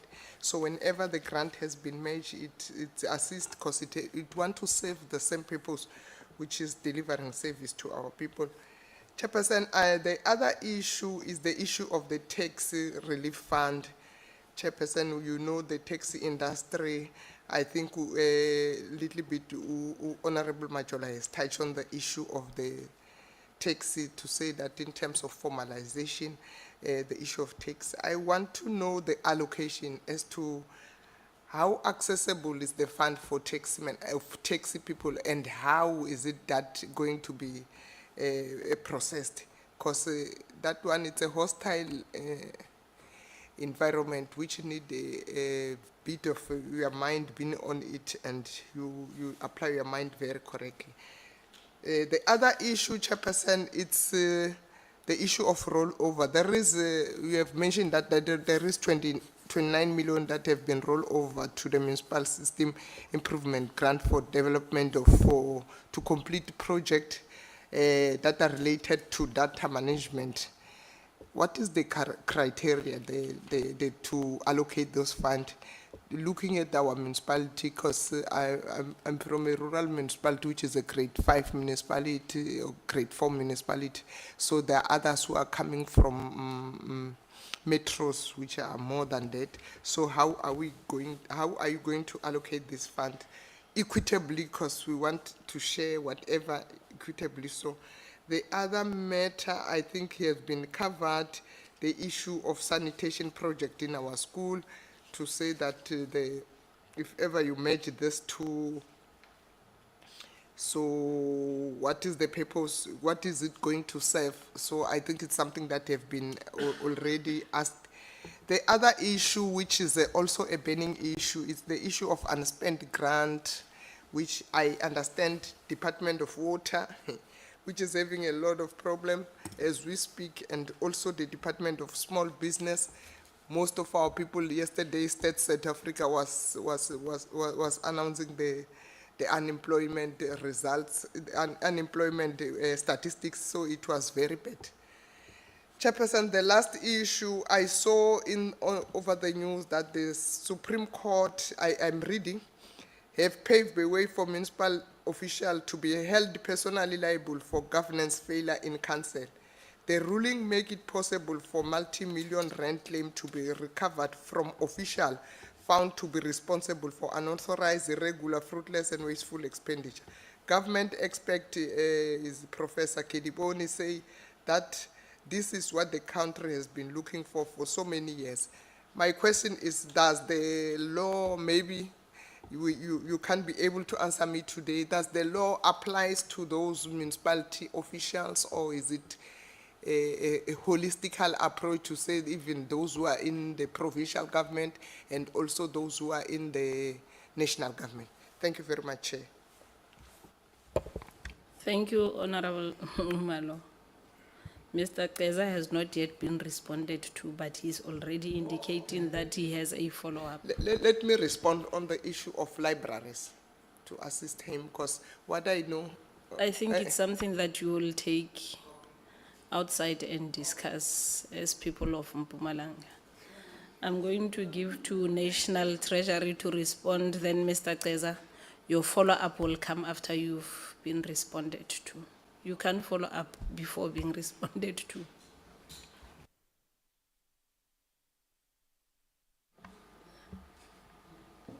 Can we start, Chair? Chair, I just wanted to to deal with this issue of the merger of the community library grant, which is coming from their presentation, not from Mpumalanga. It's there in slide 50, right? It's coming from you, not Mpumalanga. I was just creating a scenario that I'm coming from there, right? And therefore, I needed to get an understanding as to whether these measures in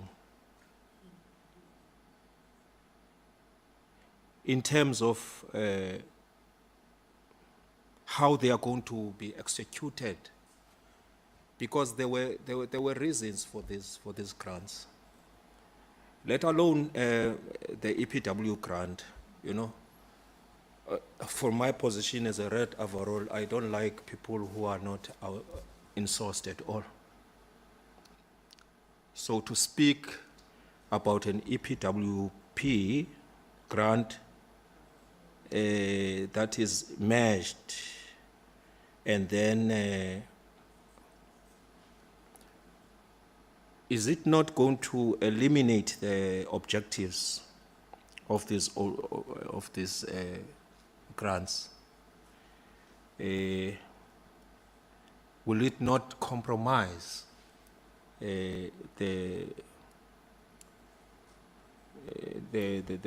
reasons why those grants are there?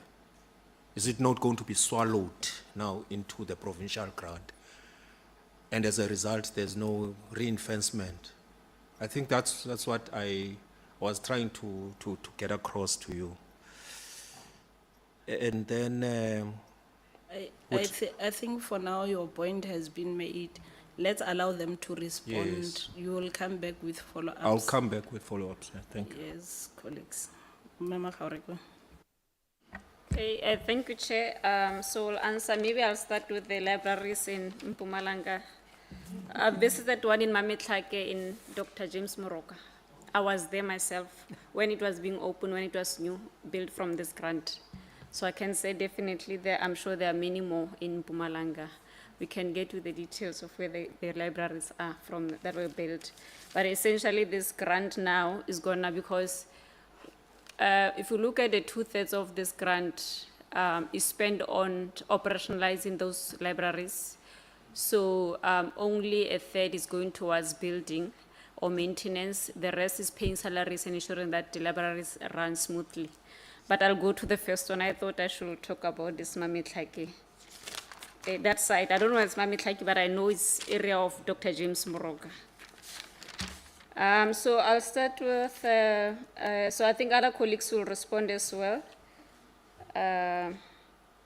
So I'll start with the public wage bill from Honorable Ryder about the issues of budget pressures and that were obviously in the media and whether the frontline services will not lose staff.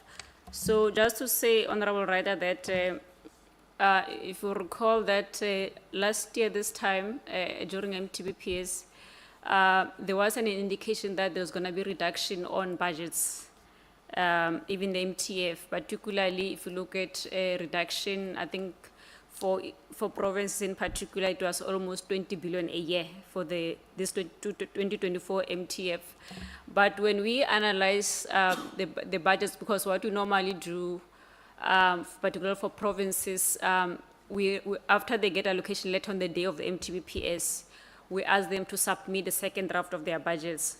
So what we realize is that the way they had cut the budget in particular, the reductions were not in line with our recommendations, because essentially our recommendation was maybe probably of the 20 billion, 5 billion should be from education and health, making an example. But we find that what was cut was double the amount, around 10 billion rand. And we saw that particularly it was within the compensation where employees have been paid. So therefore, when we look at that, say, but clearly this, they will not be able to survive. That's what we said at the time in January. And as a result, the two departments, education and health, subsequently they got 12 billion per year over these 3 years, in addition to the money for wage agreement they received during MTBPS last year as well. So essentially what happened is that we gave the money for the salary increase, and we also, we reversed the cuts that they made on the education and health, so that because we knew that it's going to create a crisis in the country. And once you can't pay those big sectors, then it's a problem, because the most majority of the employees in government and provinces, so therefore they were reversed. So therefore, what we know is that in terms of the current post basket, the province should be able to afford it, and we don't foresee that they should be able to reduce numbers even the following year. So essentially, that's where we are right now. And we even see in terms of the spending currently, because as one of the honorable members spoke about the spending, we monitor monthly and quarterly. So we just published the second quarter spending for provinces in the government gazette. And we can say that there is pressure, but it's not so bad as has been indicated in the media. And the pressure is in the provinces that had historically had pressures, like your Free State, like KwaZulu-Natal. So are not new things that are there in those departments. So that's what I can say in that regard. And obviously we monitor that, because those are service delivering departments. So we continue to advocate for more funding for that. So maybe just to address the issue of the pit latrines, but I think the colleagues can also speak to the merging of EIG and school infrastructure backlogs grants to say. So at the beginning, when this grant school backlogs, school infrastructure backlogs grant started in the 2010, 2011. That time it was meant to be a 3-year grant, and it had obviously its own projects in terms of what needed to be addressed. In particular, it was mostly the rural provinces, your Eastern Cape in the main, but also Limpopo and to KZN and Free State. But other provinces have benefited as well. But it was mainly around, remember the mud school issues that used to be there. But the issue of the pit latrines is that provinces as well, because we're monitoring this part, they have been spending this from their education infrastructure grant. So essentially we're saying now, to reduce the inefficiencies that we see, for example, there's been instances where in Eastern Cape, where the school is on the list of national department. At the same time, also there's a school on the list of province. So there's 2 schools next to each other, which is not efficient way of delivering this. So I'm saying there must be one service provider or department delivering infrastructure in a province, so that you know that even if you want to look at the population shifts, to say people are moving for certain areas, then you are efficient in how you deliver infrastructure. Because at the moment, you might find that the 2 plans are not talking to another. And I think that's one of the issues that Minister likes to make the example about. So when talking about underspending by local government, just to indicate that after a financial year has ended, whether it's for a province or local government, we run a rollover process. So in that case, you're saying a province or municipality, you have these funds, you underspend, but if the money is committed, because there are rules for rollovers, if you've got committed and you can see, because we say, provide us with evidence that you have got commitments for these funds, then we say to you, we're approving this rollover. So the money, the $2 billion spoken about, is essentially where the money is not committed, you have not been able to make plans to spend the money. Then we say the money must revert back to the National Revenue Fund. So that's what we do in that case. Let me see. So I'll just, I think the colleagues will take other ones.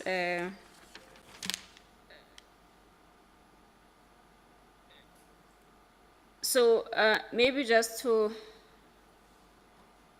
I think the criteria, Wendy and Letsepa, on the issues of disasters, if you could assist on that. And then on the BFI, yes, it's true that the money still have to be secured, and it will likely increase the borrowing of government.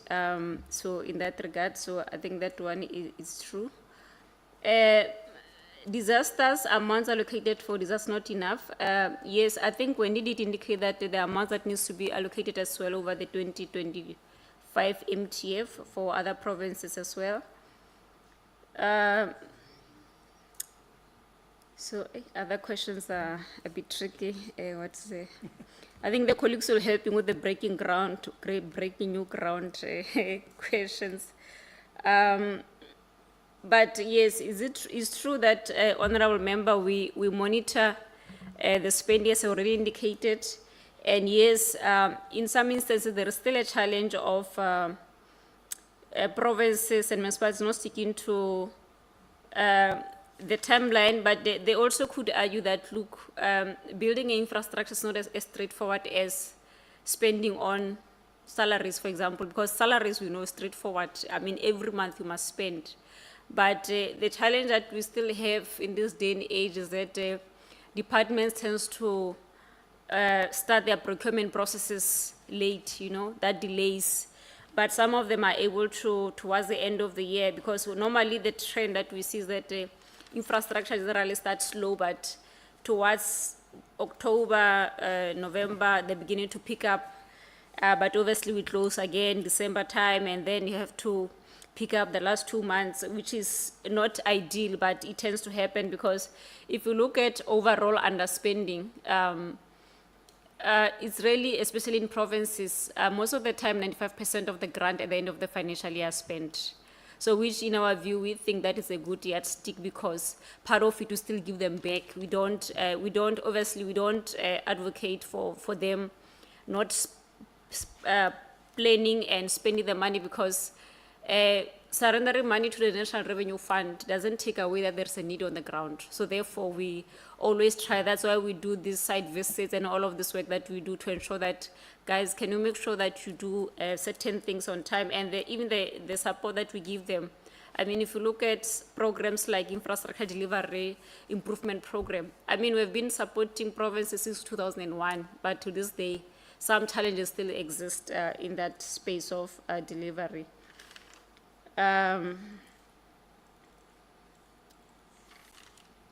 Maybe on the issue, there was an issue about SMME mentioned, just to say that SMMEs, especially there was an issue about some money could have went to SMMEs, just to indicate that you find that SMMEs benefit from three spheres of government generally, because they are funding at national level, there's funding at provinces, and obviously in terms of how the municipalities also implement their projects, they will also be able to do that.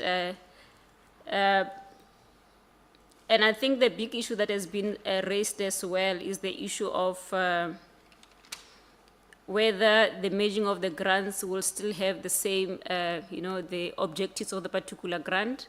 But just to say, making an example with education infrastructure grant and school backlogs grant, they do the same things about the school's infrastructure. So that one shouldn't be a difficult one.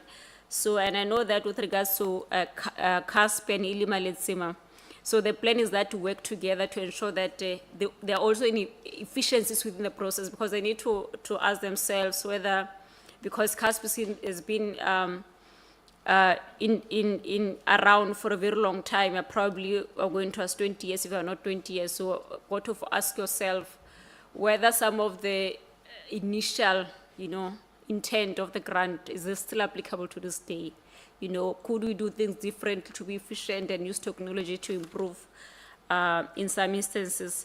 Maybe on the last part, the community library services go into the equitable share. We hope that because the money is locked within compensation of employees, therefore you cannot wish those people away. It should be able to pay for that. But what we normally do as well, we still track that money that's gone into the equitable to ensure that the purpose is still achieved. So on the case in court, just to say, sometimes they set a precedence. So if they could be that in future, even at national government or provincial officials as well are also held liable in their personal capacities. Maybe Wendy and Lesepa. Thank you. Just with regard to the disaster and what criteria is used to determine the allocation, and what basically happens when a disaster is declared, or the municipality, if it happens in a municipal space, must make an application to the Provincial Disaster Management Centre, which does a verification. It then goes to the National Disaster Management Centre, or NDMC, that does a verification. So basically what they do, they've got processes in place to assess an application. And often what a municipality or province requests to be funded is often not fully granted, because some of the costs are a bit bloated. That's what happens. You would also get municipalities or provinces that put in infrastructure that were not damaged by the disaster, for example. So it is unfortunately quite a lengthy process. So what happens is the National Disaster Management Centre doesn't just take the amounts they receive, they do a verification, and that is then the amounts that they submit to National Treasury for consideration. So I'll just highlight a few of the challenges or reasons why some of the amounts requested are not the amount requested, but is substantially less. Then with regard to, one of the, and Ukhali did touch on it, but the issue was also raised about the EPWP grants. The one EPWP grant is a conditional grant. it's a provincial conditional grant. The other grant that's also considered for merging is also a EPWP grant in the provincial space, and the whole intention is to keep it as a conditional grant, but just to merge it. So all the conditions will remain of the two grants will be merged into one. The reporting requirements will remain the same.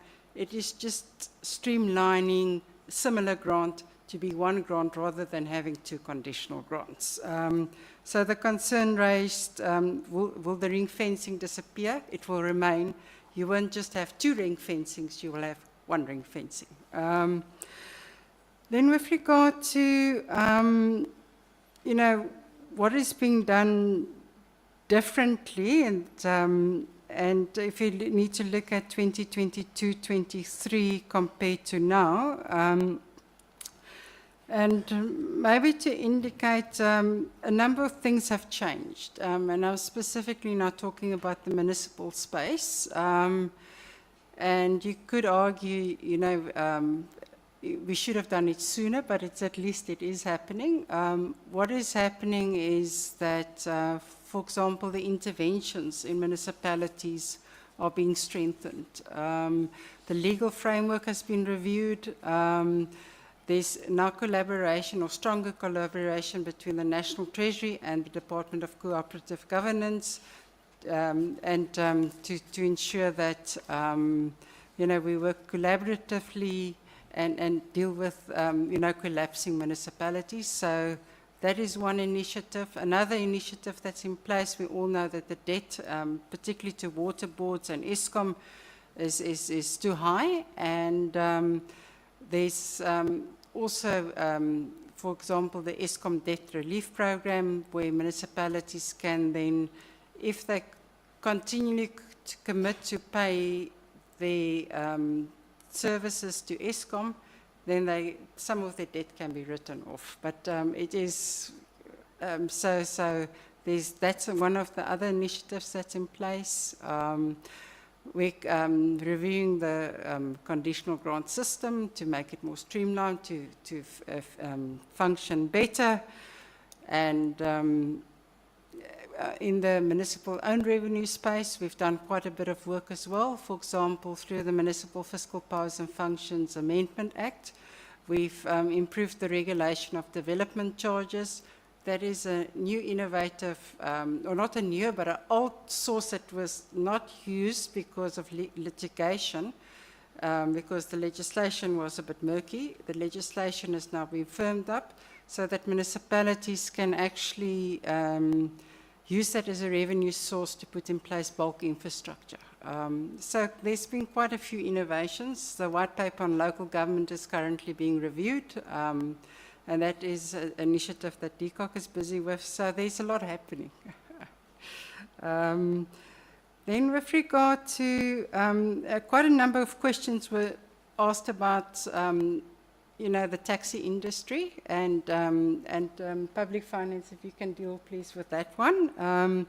But maybe just to indicate, and the question was asked, and when I presented it, it indicated that money is being allocated away from provincial conditional grants and municipal conditional grants to fund national government priorities. So there's two reprioritizations, one in the transport in province, one in the transport in local government, and public finance will provide more details in that regard. And then just maybe a last point that I would like to make is the rollover issue. And rollovers you can put into two categories. You can put rollovers as part of the business, and you could put rollovers due to incompetencies. But if you run an infrastructure program, it is inevitable that you will spend in March and make commitments in March, but the payment is only needed to be made in April. You can't stop all your business that you're doing, say, in February to ensure that you pay everyone in March and then start again business in April. So rollovers from one financial year to another is part of the business.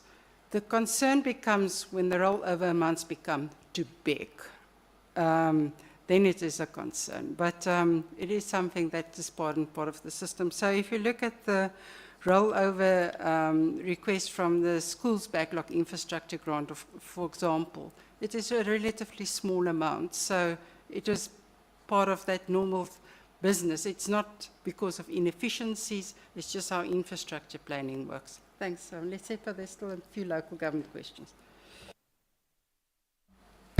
No, thanks, honorable members. I think there was a question around the rollover in the municipal systems improvement grant in terms of the criteria that's used there, given how diverse municipalities are and issues around, I think it was population differences and so forth. So this honorable members, firstly, is an indirect grant that is managed by the Department of Cooperative Governance. So they do the identification of municipalities that have systems that require to be improved. So the criteria they use is that they give those municipalities that are dysfunctional in terms of their operations, mainly looking at the water services authorities. So that is to then narrow it down. And then they approach those municipalities. There's an improvement plan that the municipal managers need to agree to, and then the department would then procure the systems that are lacking in those municipalities. Part of the agreement includes that municipalities must show how they will sustain the systems in terms of putting aside financial resources for maintenance of those systems and so forth. However, within the same grant, it's also looking at advancing the concept of the DDM. So it also targets those 52 priority districts in terms of ensuring that the plans are also being done by the various municipalities. Again, there, in terms of these one plans, they support the districts in developing them. So they would then decide this year the target is going to be in these areas, and this is how much we're going to set aside to then support them. Then within the same grant again, there are 39 ICMs. We call them ICMs, it's intermediate cities. So it's those cities that are outside of the metropolitan space, but that are showing the signs of experiencing the same kind of issues that the metros are experiencing in terms of the urbanization. And so what then happens there is a grant called the IUDG, Urban Integrated Development Grant, which then requires certain documentation and plans to be in place for those ICMs to then be there. So again, this grant is then being used to then develop those capital infrastructure frameworks. Again, this is on those that are showing the signs and the likelihood of being able to qualify to the IUDG, who are then approached by DCOC with the plan to then help them develop these plans, so that it makes it easier for them to transition from the MIG towards the more urban development grant. I don't know, is there any other one? Okay, thanks. Yeah, maybe the progress on merging the EIG and SIBG. Where are we in the process? That's the question. You want to take it? Yeah, I'll take that one. I mean, Holly, you did touch on that one a bit, and I also realized that we missed one, whether with the mergers of conditional grants, will the NDP goals still be achieved? And the answer is definitely yes, because the idea is just to consolidate, is not to change the focus of the existing grants, but to get benefits of having one grant rather than two grants. Then with regard to the merger of the schools backlog infrastructure grants and the education infrastructure grant, it is correct to point out this is not the first time it's been mentioned. It has been mentioned before in the previous MTF round. And it is to be honest, it is a complicated issue. It is, you've got two competing forces against each other. And the one is, you don't really want too many indirect grants in the system, because in the indirect grant systems basically says, if I can speak plain English, the province, you don't have the capability to do your own work, therefore national will do it on your behalf. Sorry, it's been saying it frank, but it's to get the point across. So that is basically an indirect grant. So you don't want an indirect grant in the system as forever. You basically want to have it as a short-term to medium-term intervention while the capacity is built in that sphere of government to do its rightful responsibilities. And that is a very, very key point to acknowledge. So an indirect grant, you need to determine an appropriate time frame. So in reality, what you want in the long term is as few indirect grants in the system and as many direct grants in the system. It then acknowledges that provinces can fulfill their mandate, local government can fulfill their mandate. And we know it's not a reality. So that is where the tension in the system is. When will it be appropriate to consolidate the education infrastructure grant with the schools backlog grant and everything becomes direct? So where the discussions are currently going is that the consolidation, remember the 2025 MTFS consists of 2025, 26, 26, 27, 27, 28. So it consists of 3 financial years. So to merge the grants is not intended for 2025, 26, but for National Treasury to work together with the Department of Education to see stopping the existing programs that they're busy, concluding the existing programs that they're busy, but there are also, to be frank, still discussions underway whether 2025 MTF is the appropriate year. So that's why when I said there's agreement, very astutely picked up that I did not mention it in that instance. So I do think we'll be able to give much more accurate information and definite information when we publish the 2025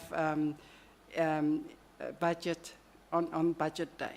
And what will be very important, like I say, it is a cabinet decision and it's also a parliamentary decision. So the recommendations from this committee will definitely be taken forward with the National Department of Basic Education to see how it will inform the appropriate way forward. But I've highlighted exactly what the tension is. The merger will happen, but when? Thanks. Okay, good evening, Chair. Sorry that we are keeping you so late. I'll ask some of our colleagues to briefly respond. Ms. Wilson will respond on the question on government printing works, home affairs, or any other questions she wants to take. Mr. Biza will do the questions on the protection cluster. Mr. Ragu on education. And if you could also take the question on how Treasury also monitors expenditure, I'd appreciate that briefly. My colleague, Ms. Maleka, will take, I think, the most difficult question on the most difficult industry. And other transport-related questions, and then I'll wrap up with 1 or 2 points. Thanks. Thank you, Honourable Chair and Honourable Members. I want to respond to the question raised by Honourable Chair on Home Affairs self-financing, and also the link between the self-financing of Home Affairs and government printing works. I think that's a good observation. Government printing works is responsible for the printing of the civic documents. Civic documents is documents that are used to identify persons. So it includes ID documents, birth certificates, marriage certificates.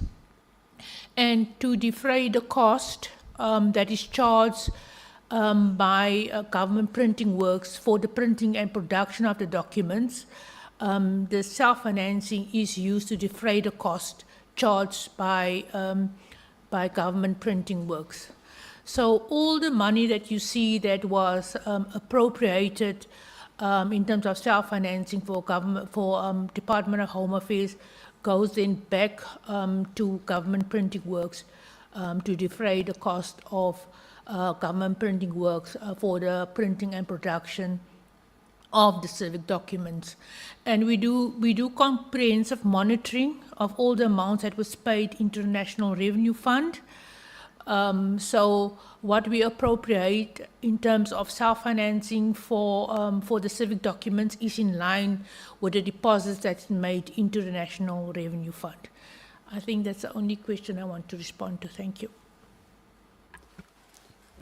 Thank you very much, Honorable Chair and Honorable Members.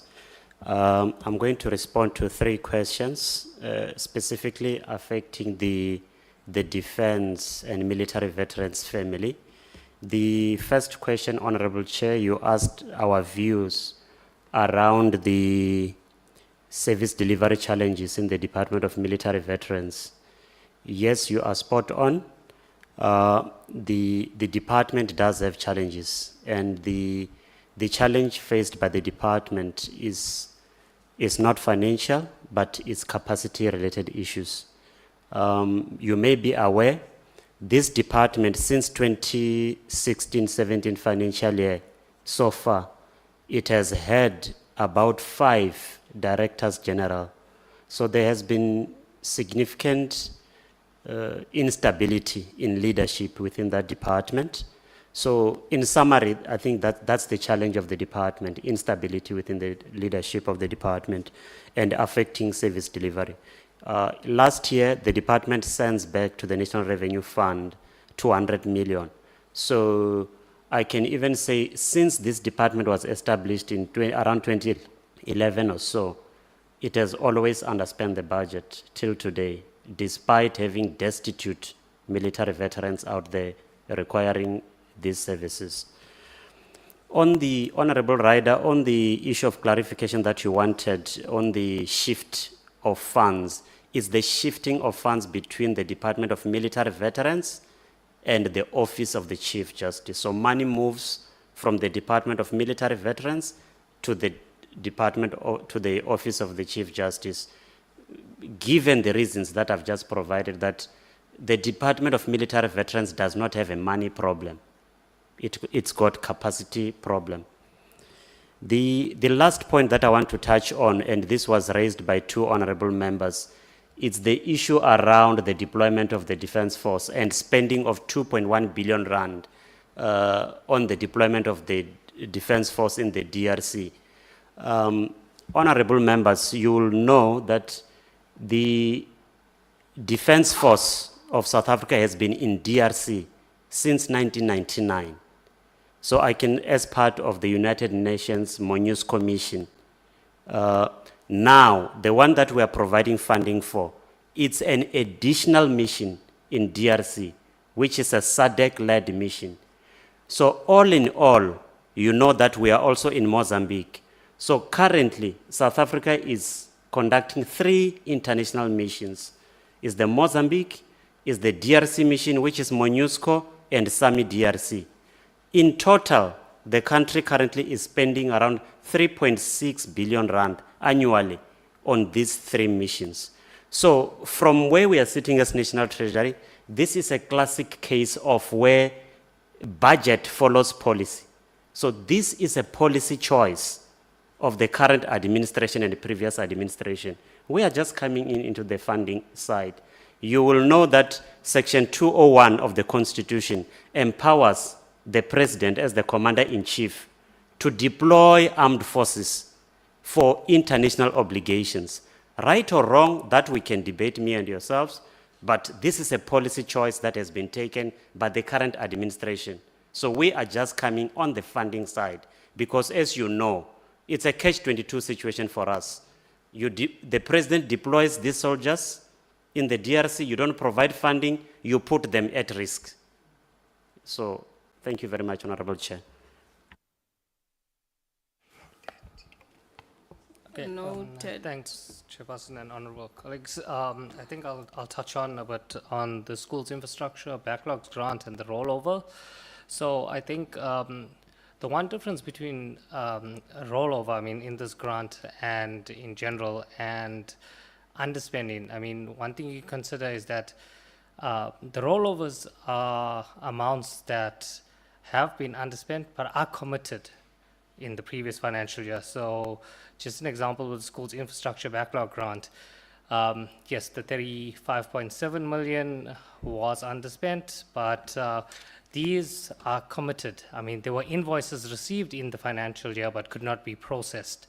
So it's actually for work that has been completed in the financial year, as my other colleague Wendy explained, but couldn't be paid in that financial year. And just to elaborate a bit more on an example in the school's infrastructure backlog grants, just the logistics around it. I mean, there's implementing agents that appoint contractors, and the contractors submit invoices to implementing agents, which they have to verify the work that has been done, verify if it has been done, the quality, and then they submit this to the national department, and then payment is done once and reflects on the basic accounting system. So there is a delay and a lag in terms of work that is done, verification, and payment. So that's the reason you see that 35.7 million there. And just to note, it's for work that has been completed and just could not be paid by the end of the financial year. So that's the reason for the rollover. And I mean, it's a small amount, as indicated by my other colleague. It equates to about 7% of that portion, the goods and services portion of that grant. And just to touch a bit on some of the expenditure monitoring that we do, we have an early warning system, which we call the IYM, which there's monthly expenditure that we monitor on the national departments. We pull that expenditure, we send it to the national departments for them to verify, capture any shifts or violence that they've done or anything that is approved by Treasury. We then have to provide a feedback letter each month to the department indicating our analysis of the IYMs, the expenditure for that month, and indicating if we have any queries or need clarity on things. We also have quarterly meetings with the department on expenditure and performance. And then, of course, the score, the standard, the score reports that we submit to you guys on a quarterly basis. And then, of course, we also have the basic accounting system, which we can utilize to extract expenditure for any national and provincial department as and when we need it. I mean, if you had to extract it today, it's updated for the previous day, so it'll be the 13th. So it's just a day delay, and you can, in this basic accounting system, which we pull through another system called Vulindlela, you can go down to fund level, you can look at conditional grants, you can look at earmark funding, you can look at specifically and exclusively funding, discretionary funding. So those are some of the ways that we actually can monitor expenditure and provide feedback. Thanks.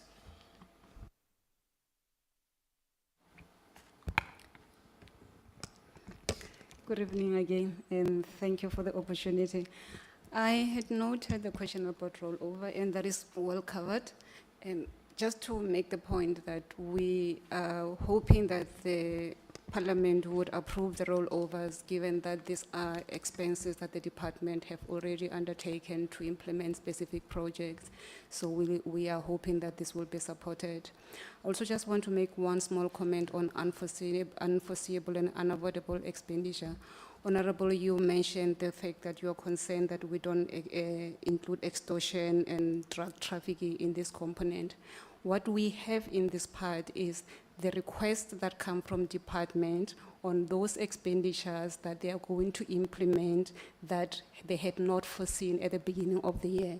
So for that reason, that's why you find that disaster dominates the specific sector, because most of the department did not anticipate disaster at the time. To also just emphasize again that the disaster that you see in the UNU is not backlog disaster, it's only disaster that happened this year. It's not all the funding that we anticipate to provide for disaster. So backlog disaster would have to be provided through allocation and through other mechanism. On the 5 billion to SANRAL, the agreement that was set up between the national government and Gauteng is that Gauteng department will pay into the NRF, and because Gauteng pays into the NRF, it has then to be allocated, and it has to be part of the adjustment process. So for that reason, it comes here as part of the pool of resources that require endorsement to be able to be transferred to SANRAL for that specific purpose. So the bid of the 1 billion is the one that comes from the fiscals, but from the other half comes from, I mean, the 70% of this come from Gauteng, which is we are hoping for support to be able to transfer it to SANRAL to settle the debt. On the shifts from the Department of Transport that honorable members have asked about, this is going to, it shifts within the department, and it goes to support pressures on COE, given the fact that they have not had the necessary allocation to enable the CPI increases. It covers implementation of programs such as Hamba Songe, implementation of projects such as a taxi empowerment program, and the single transport economic regulator. The effort is to start establishing that regulator, so some of the resources will actually support the operationalization, initial operationalization of that. On the tax relief fund side, this is just like we have with the COVID-19 SRD that started during COVID time. In this case, the difference is that you have set a fund during the COVID time and made commitments to pay taxi owners, and you have them in the database, but because of implementation weaknesses within the department itself, they were not able to pay those taxi owners in time. So it's not a new list, it's not a new commitment, it's the long-standing commitment that they were supposed to have honored previously. What had happened previously is the project was implemented through NEF, and they have difficulties in the implementation. So that resulted in an amount of about 708 million returning back to the NRF. So given that we have no other resources, and once the money returned into the NRF, the department is not guaranteed to get that money because it's not necessarily ring-fenced for the department. So for that reason, they looked internally and trying to identify areas of underspending where they can shift their funds to meet the specific gap that they have. That is the maximum of 708 million. Beyond that, there's no additional allocation for this. I think I've covered everything that relates to the sector, and then you remind me if there's anything that is still pending. Thank you. Thank you very much. Just to end, Honourable Chair, so the SRD grant, the reason for the underspending, the biggest reason is that 8 million people are approved every month, but 7.3 million people get paid. And the biggest reason for that is because those 500,000 to 700,000 either have not submitted their bank accounts, or when their bank accounts are checked, they're not the right bank accounts belonging to those individuals. So it's bank account related problems. On the question around the honourable member who doesn't like underspending and rollovers, we hate underspending and rollovers as well from the Treasury. So, you know, you'll know the Treasury is not a very friendly department. We tend to cut the departments that underspend, and the rollovers you're seeing are like 1/10 of the rollovers that get given to us. So we're only giving you the tiny tip that we think really are showing the greatest proof of commitments and very difficult to refuse. The honourable member asked what's being new about infrastructure. So one thing that's new about infrastructure is the BFI is really starting to scale up. It won't be sitting just once a year, it will be sitting at least 4 times a year and even more often, possibly even permanently. And it's got a lot of infrastructure development support facilities that are coming into place. And so, Honourable Rider, it is possible that the deficit will increase slightly because of some of the projects that are listed in Chapter 5, which are not yet budgeted for, might even slightly increase the deficit. And the question about base erosion and illicit financial flows is better answered by the tax policy section of the Treasury or SARS. There is a committee on illicit financial flows, and so you could summons them and they could give you, a detailed presentation and inputs about the tax side and what's being done. The MTBPS does propose some additional funding next year to SARS to tighten up on some of these issues on the revenue side. I think, Chair, that's most of the questions that I have. Back to you, Chair.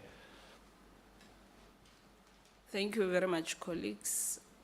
I think that members are sufficiently answered, and I know that it can't take one day for all of us to be on par with what we want to hear and maybe get a full understanding of what the content is all about and be satisfied with the answers that we get from the National Treasury.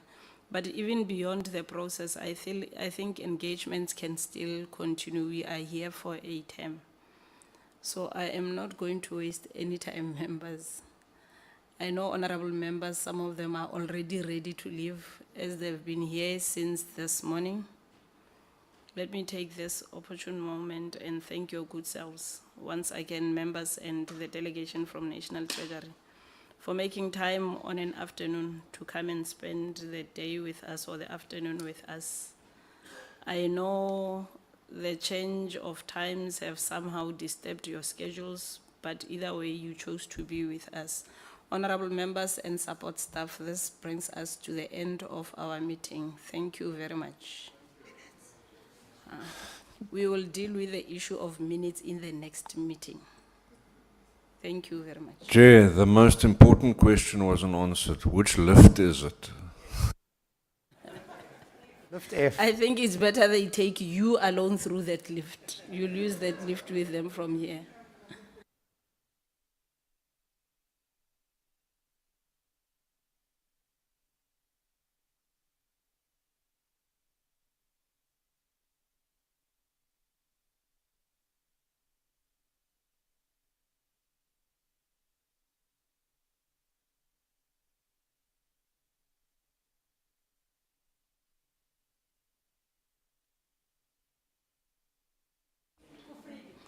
Colleagues, we request that those that decide to leave, members, those that decide to leave with the minutes, we want to save paper. You must bring the minutes, those copies when we come.